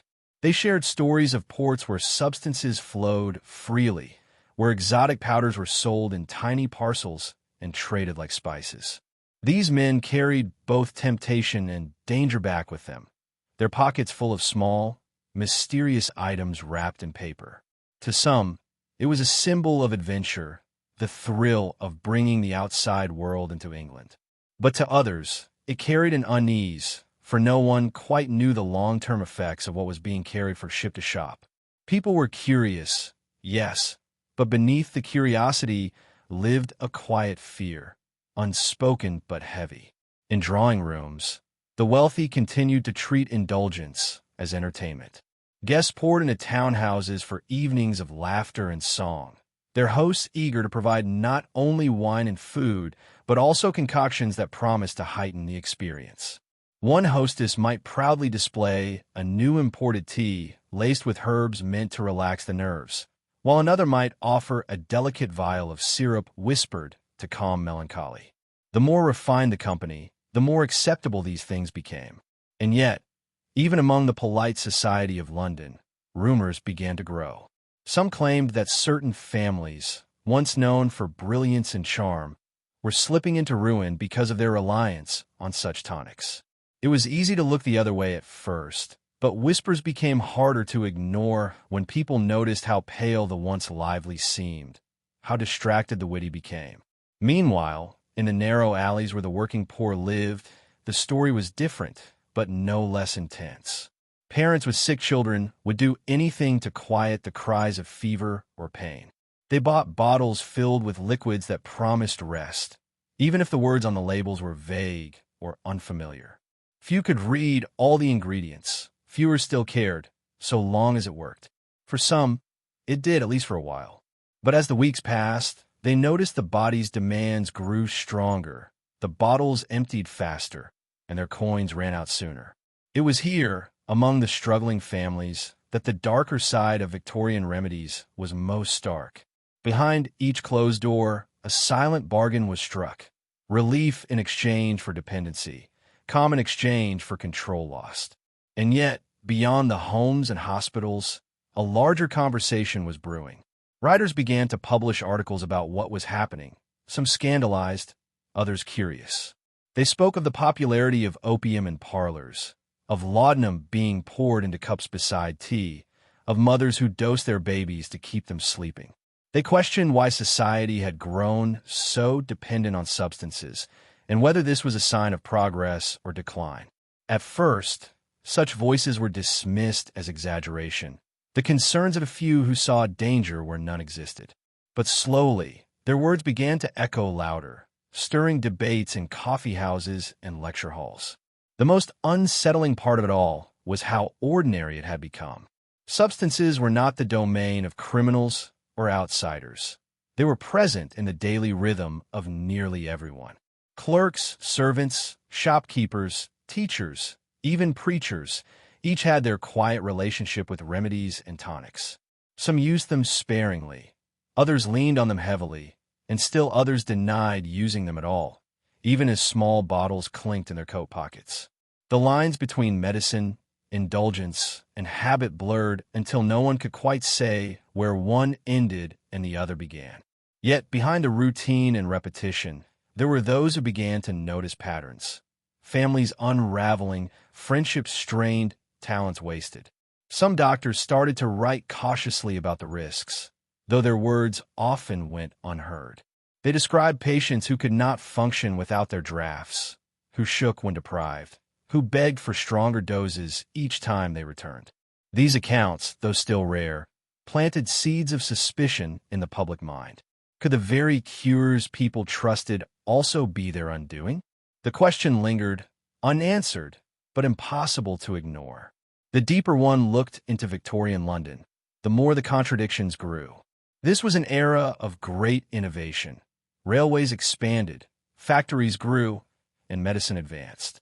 Yet, alongside these triumphs, people quietly leaned on substances that neither science nor society fully understood. A strange balance emerged where progress and peril walked hand in hand. For every discovery that promised a better future, there seemed to be a new substance that clouded the present. For every invention that freed human labor, There was a bottle or powder that quietly bound people to new chains. And then came the stories that no one wanted to believe. The tales of artists who lost their brilliance, of mothers who could not rise from their beds, of workers who could not steady their hands. These stories did not appear in the newspapers at first, but in whispers exchanged in kitchens, in letters written in shaky script, in the quiet sobs of families who had seen too much. They spoke of lives interrupted, of promise undone, of something spreading through society that could not be explained away as chance. Still, for most, the temptation was too strong, the relief too necessary, the habit too ingrained. Life in Victorian times was hard. Disease was common, work was endless, grief was frequent. To have even a small bottle that promised ease, no matter the cost, was more than many could resist. The city itself seemed to encourage it, with every chemist shop displaying rows of brightly labeled cures, every street corner echoing with the call of those eager to sell the latest wonder. It was not simply medicine anymore. It was culture, economy, identity. Yet the question lingered like the fog over the Thames. How long could a society lean so heavily on substances before cracks began to show? The tensions swelled quietly, like a storm gathering far out at sea. Some sensed it already, though they could not yet see its full shape. The warnings were there, in the trembling hands of the once steady, in the pale faces of the once strong, in the endless demand for bottles that never seemed to last long enough. What would happen when the city could no longer pretend that everything was fine, when the veil of normalcy finally lifted? That answer had not yet come, but everyone seemed to feel its weight pressing closer with each passing year. The silence of that late Victorian night felt heavier than usual, as though the city itself were holding its breath. The streets of London had grown quieter, yet under the surface, unseen currents stirred. Doctors, chemists, and ordinary people were all pulled into the web of strange remedies and dangerous habits. What began as the search for comfort had spiraled into a shadowy conflict where medicine blurred with indulgence, and science danced too close to temptation. By now, many in society knew that the so-called cures they trusted carried hidden costs, yet still they reached for the powders, the drops, and the bottles, because to give them up felt unthinkable. But what no one expected was how deep this story went, how many secrets were tucked inside. While polite families whispered about cough remedies and tonic bottles, there were other forces at play, forces that stretched far beyond the doctor's office or the apothecary shop. Wealthy investors, foreign traders, and even politicians were all tangled in the business of Victorian drugs. What seemed like private choices in bedrooms and parlors were actually connected to decisions made in smoke-filled rooms and behind closed doors. Ordinary people, like Clara and her neighbors, were caught in something far larger than themselves, though most of them had no idea. Clara's world was shifting again. She had begun to notice patterns.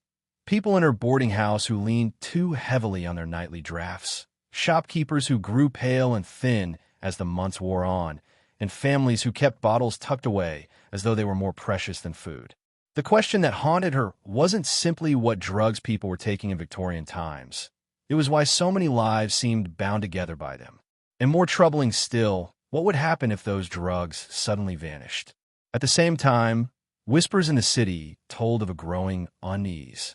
Some newspapers, cautious yet determined, had begun publishing small pieces about addiction, though they rarely used that word. They spoke of habitual reliance, unnatural cravings, and hidden afflictions. Doctors denied it publicly but worried privately. Clara had overheard one physician, a friend of her cousin, confess that half his patients seemed less in need of cures and more in thrall to the very remedies he dispensed. That admission lingered with her, raising questions she wasn't sure she wanted to answer. And then came the unexpected twist, the realization that these remedies weren't merely a domestic issue, but a global one.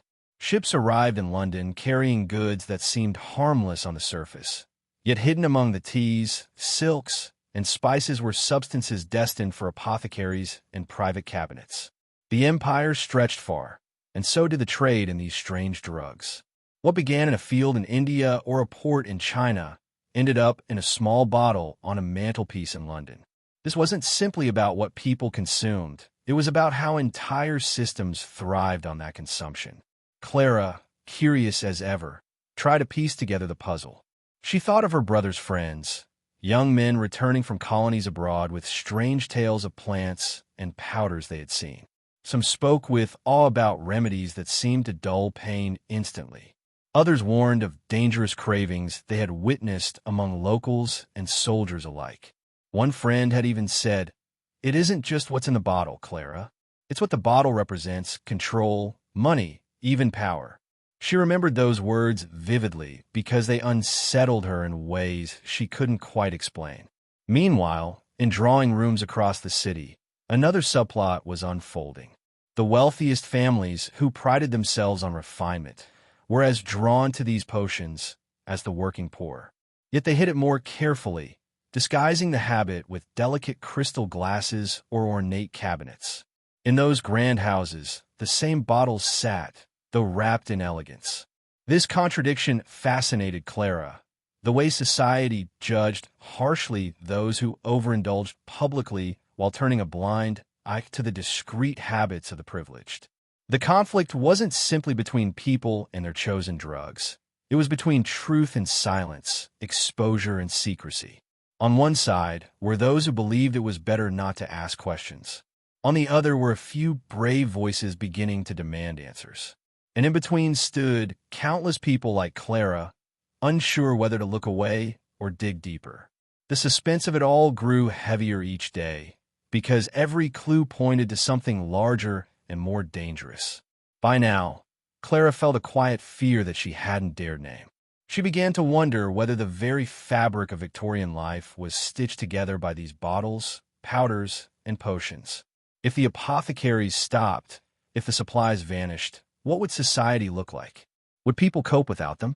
Or would everything unravel, revealing the extent of the dependency no one wished to admit? That question only deepened when she overheard a new rumor. A prominent figure, someone respected, admired, and seemingly untouchable, had begun showing signs of the same cravings.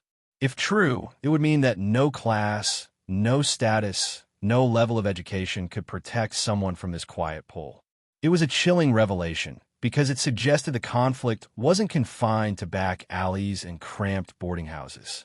It reached into Parliament itself, into the heart of decision-making, into the very leaders meant to guide society forward. The second twist was clear now. The problem wasn't just personal. It wasn't even just social. It was political, and that made it far more dangerous.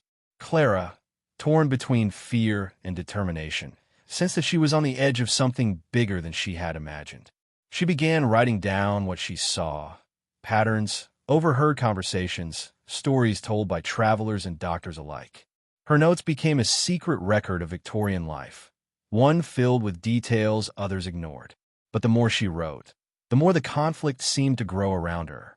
She started to notice that others too were keeping quiet records, sharing guarded looks, speaking in half-finished sentences. It was as though an invisible thread connected them all, though no one dared to pull on it fully. The suspense was unbearable at times. Every whispered rumor, every empty bottle tossed in a gutter, every pale face she passed on the street added to the growing weight in her mind. This wasn't just history unfolding. It was a mystery that demanded answers.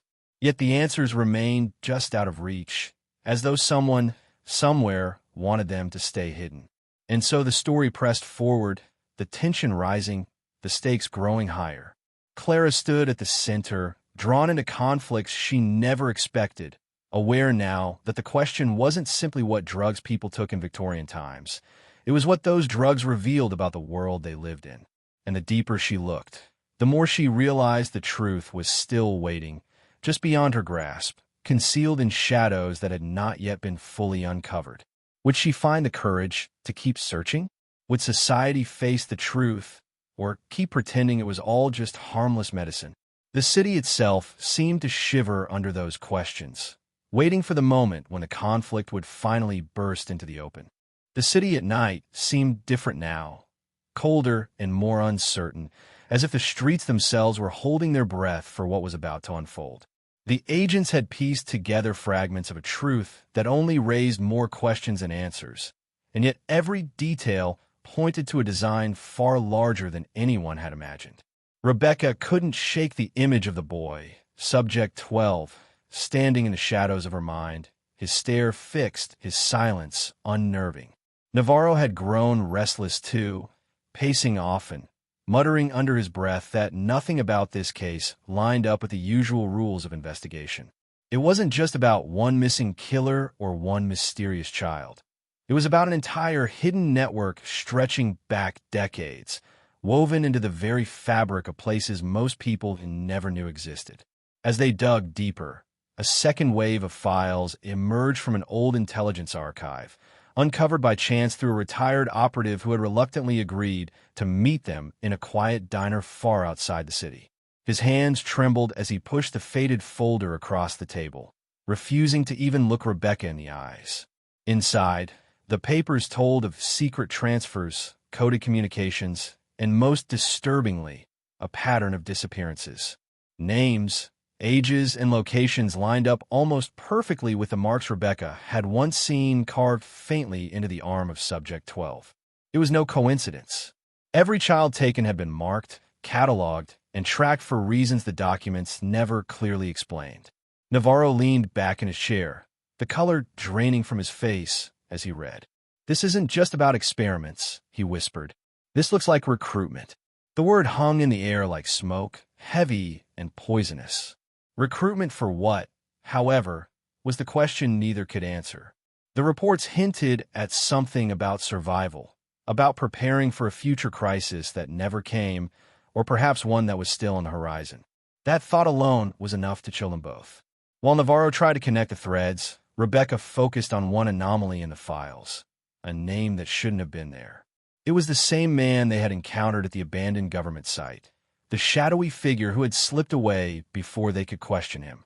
His presence in both the past records and their current timeline meant he wasn't just an observer.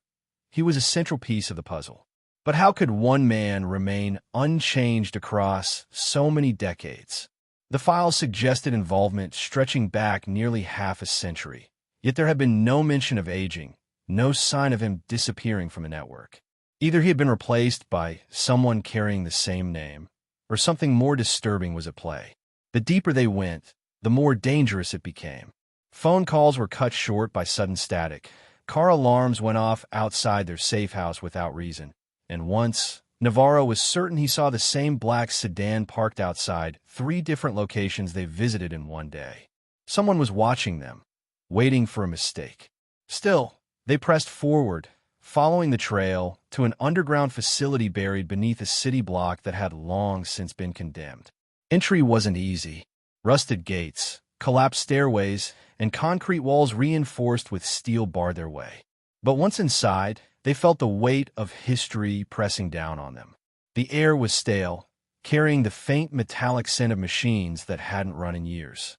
Broken lights dangled from the ceiling, some still flickering weakly as though tied to a backup generator running somewhere deep below. Navarro's flashlight beam swept across the walls, illuminating strange diagrams etched into the concrete. Circles, numbers, and symbols neither could recognize at first glance. Rebecca stopped cold when her eyes landed on one mark, a series of slashes forming a sequence she knew too well.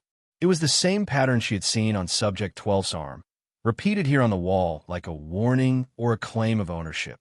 The tension between them grew as they argued quietly about what the facility had been used for. Navarro insisted it was training, conditioning of some kind, while Rebecca believed it went far deeper, perhaps into genetic manipulation or psychological warfare. Neither theory could be proven, but both were horrifying. Then, in one of the back rooms, they stumbled across an old metal cabinet still locked shut. Navarro forced it open with a crowbar, and inside were reels of videotape, each labeled with dates spanning over 30 years. Most had been ruined by moisture, but a handful remained intact. They found an old player still bolted to the corner of the room, and against their better judgment, they watched. The screen crackled to life, showing grainy black and white footage of children in uniforms, lined up in rows, faces blank, eyes forward. At first, it looked like military drills, but then the camera zoomed in on one child, and Rebecca gasped. The face staring back at her was Subject 12. The tape was dated decades earlier, long before the boy should have even been born. Navarro slammed the stop button, his voice tight with fear. This doesn't make sense. That kid hasn't aged in years, Rebecca. He shouldn't even exist. But the real twist came when they loaded another tape. This time, it wasn't just children. Among the figures on screen, walking calmly between the rows, was the man they had been chasing, the same one tied to the archives, the same one who had evaded capture at the site. His appearance was unchanged, his face exactly the same as the one they had seen in person only days ago. He hadn't aged a day in decades, either. Rebecca felt her stomach knot as the implications settled in. This wasn't just about a secret project. It was about people who had somehow stepped outside the normal boundaries of time and aging. The discovery shook them to their core, but it also escalated the danger they were in. Someone didn't want these tapes to be found, and they both knew they couldn't just walk out with them unnoticed. The facility had long corridors that seemed to echo with footsteps that weren't their own, shadows moving at the edges of their light beams. The feeling of being hunted grew stronger with every passing minute, until Rebecca thought she saw a figure dart across the hallway ahead. Navarro grabbed her arm, whispering urgently for silence. They weren't alone down here. What they didn't realize was that this was only the beginning of the next layer of conflict. Because in those tapes, hidden among the recordings, was also the face of someone Rebecca thought she could trust, someone from within the Bureau itself. A superior, a mentor, someone she had once believed in without question. Seeing that familiar face among the shadows of this hidden program hit harder than any revelation so far. It meant infiltration went all the way up the chain, and they could no longer trust even their own people. Rebecca and Navarro exchanged a glance, neither daring to voice what both were thinking. They were in too deep, surrounded by secrets that could tear apart everything they knew about justice, truth, and even humanity itself. The walls seemed to close in tighter, the air heavier, as the weight of their discovery pressed down. The sound of footsteps returned, louder this time, coming closer. Rebecca's hand tightened on her flashlight. Navarro reached instinctively for his weapon, and together they braced themselves for whatever, or whoever, was about to step out of the dark. The tension reached its peak as the final pieces of the puzzle locked into place. For weeks, the threads of mystery had twisted around everyone involved, but now the truth stood just beyond reach, raw, undeniable, and about to explode into the open. The room felt heavy, every breath filled with the weight of anticipation. No one moved, no one dared to speak. It was as if the entire world had been holding its breath, waiting for this moment where everything would finally collide. The story had always been bigger than anyone wanted to admit, and as the last hidden connection emerged, it was clear that lives would never be the same again. The main conflict that had pulled people apart was now forcing them into the same space, bound by circumstances they couldn't escape. Trust had been broken, alliances had shifted, and secrets once buried had surfaced in ways that couldn't be ignored. The search for answers had led to betrayal, and betrayal had led to danger. Yet here, in the heat of the climax, all the scattered paths converged. Every unanswered question was pressing for clarity, and every whisper of truth was screaming to be acknowledged. The confrontation came suddenly, a clash that had been building with every step of the journey. Words were exchanged, harsh and heavy, each one cutting deeper than the last. The stakes had risen beyond personal survival. It was about justice, about exposing what had been hidden for so long. The deeper the revelations went, the more explosive they became. What had started as a search for truth had turned into a battle of wills, and in that battle, no one walked away unchanged. The unexpected twist came when the least likely person stepped forward, shattering assumptions that had guided every decision up to this point. The one thought to be powerless held the final piece, and with it, the authority to alter everything. This was no accident. It had been in motion from the very beginning, a shadow waiting for the right time to step into the light.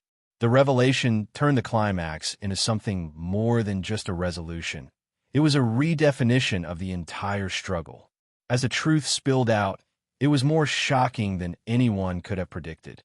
The lines between friend and foe blurred in an instant, and the audience was left questioning every step that had led here. What had been seen as loyalty was revealed to be manipulation. What seemed like betrayal was uncovered as sacrifice. And in the end, the greatest twist of all was that the story wasn't about one hero or one villain.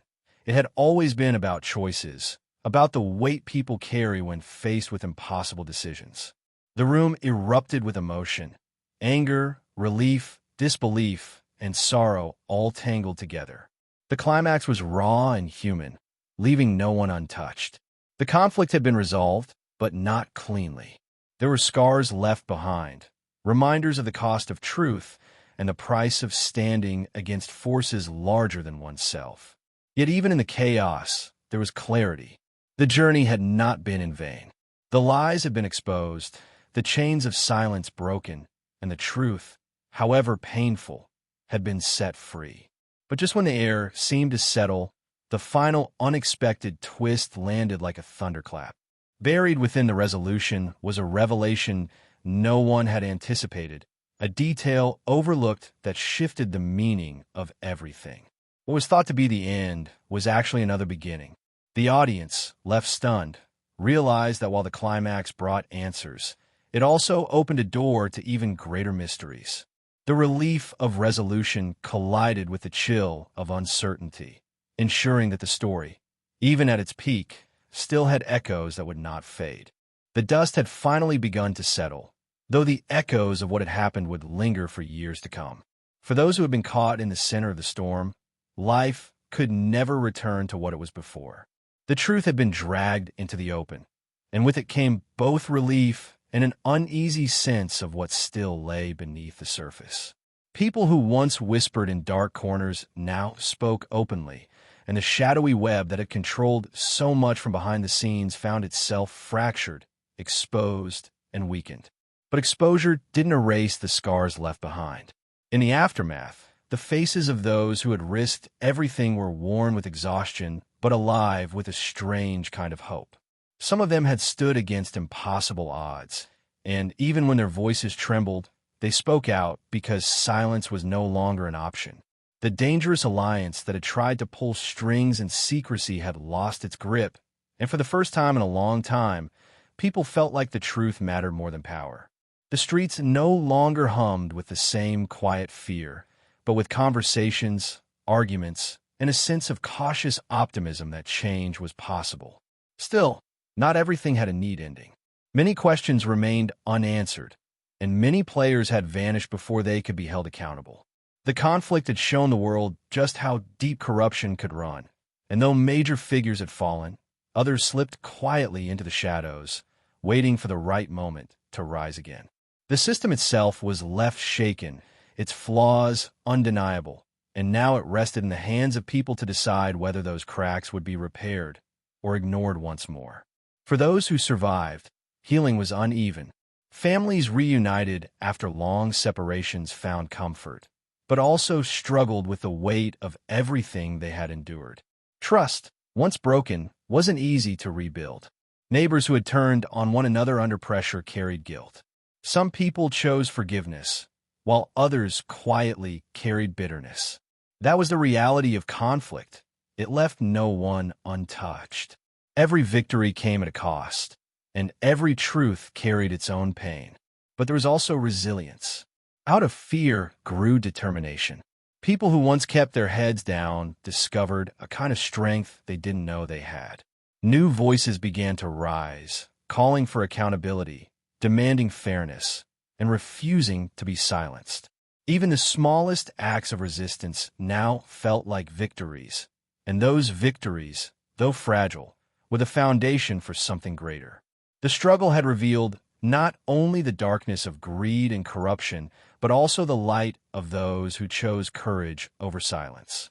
As the story spread far beyond the city, it became a reminder to countless others. The words carried weight, not just because of the crimes and betrayals uncovered, but because of the people who stood in the face of them. The story of power, loyalty, betrayal, and resilience became more than just a local scandal. It became a symbol of what happens when ordinary people refuse to bow to fear. And yet, the final twist lingered. While many believed the battle was over, there were quiet rumors of unfinished business. Some whispered of hidden files that never surfaced. Others spoke of a deal struck in the shadows just before the collapse. Nothing was proven, but those rumors were enough to remind everyone that the story wasn't as simple as it seemed. Perhaps the most unsettling part of the entire ordeal was that even after the biggest names had fallen, the machinery of power remained. Pieces could always be replaced, and the game was far from over. That realization carried its own lesson. Change wasn't a single victory or a single exposure. It was ongoing. The people who had fought so hard understood that better than anyone. They knew that if vigilance slipped, the same forces could rise again, wearing new faces and speaking new promises. But they also knew that the spark had been lit, and once lit, it was hard to extinguish. In the quiet moments that followed, individuals reflected on what it all meant. For some, it meant reclaiming stolen years and rebuilding lives. For others, it meant dedicating themselves to ensuring this cycle didn't repeat. And for those who had stood closest to danger, it meant living with the knowledge that they had stared into the heart of corruption and refused to look away. That knowledge was both a burden and a badge of honor. In the end, the story did not fade away. It was carried forward. It became a cautionary tale and an inspiration, reminding people that power without accountability always carries a cost. And though the shadows would always exist, so too would the light of those willing to step forward, to speak out, and to resist. The city stood changed.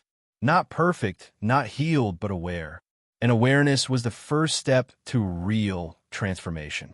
The lesson left behind was simple, but powerful. Silence protects the corrupt, but truth, even when dangerous, is the only path to justice. As people moved on with their lives, they carried that truth with them. The scars remained, but so did the strength. What was once a story of fear had become one of courage, and what was once hidden in the dark had been dragged into the light. That, perhaps, was the greatest resolution of all.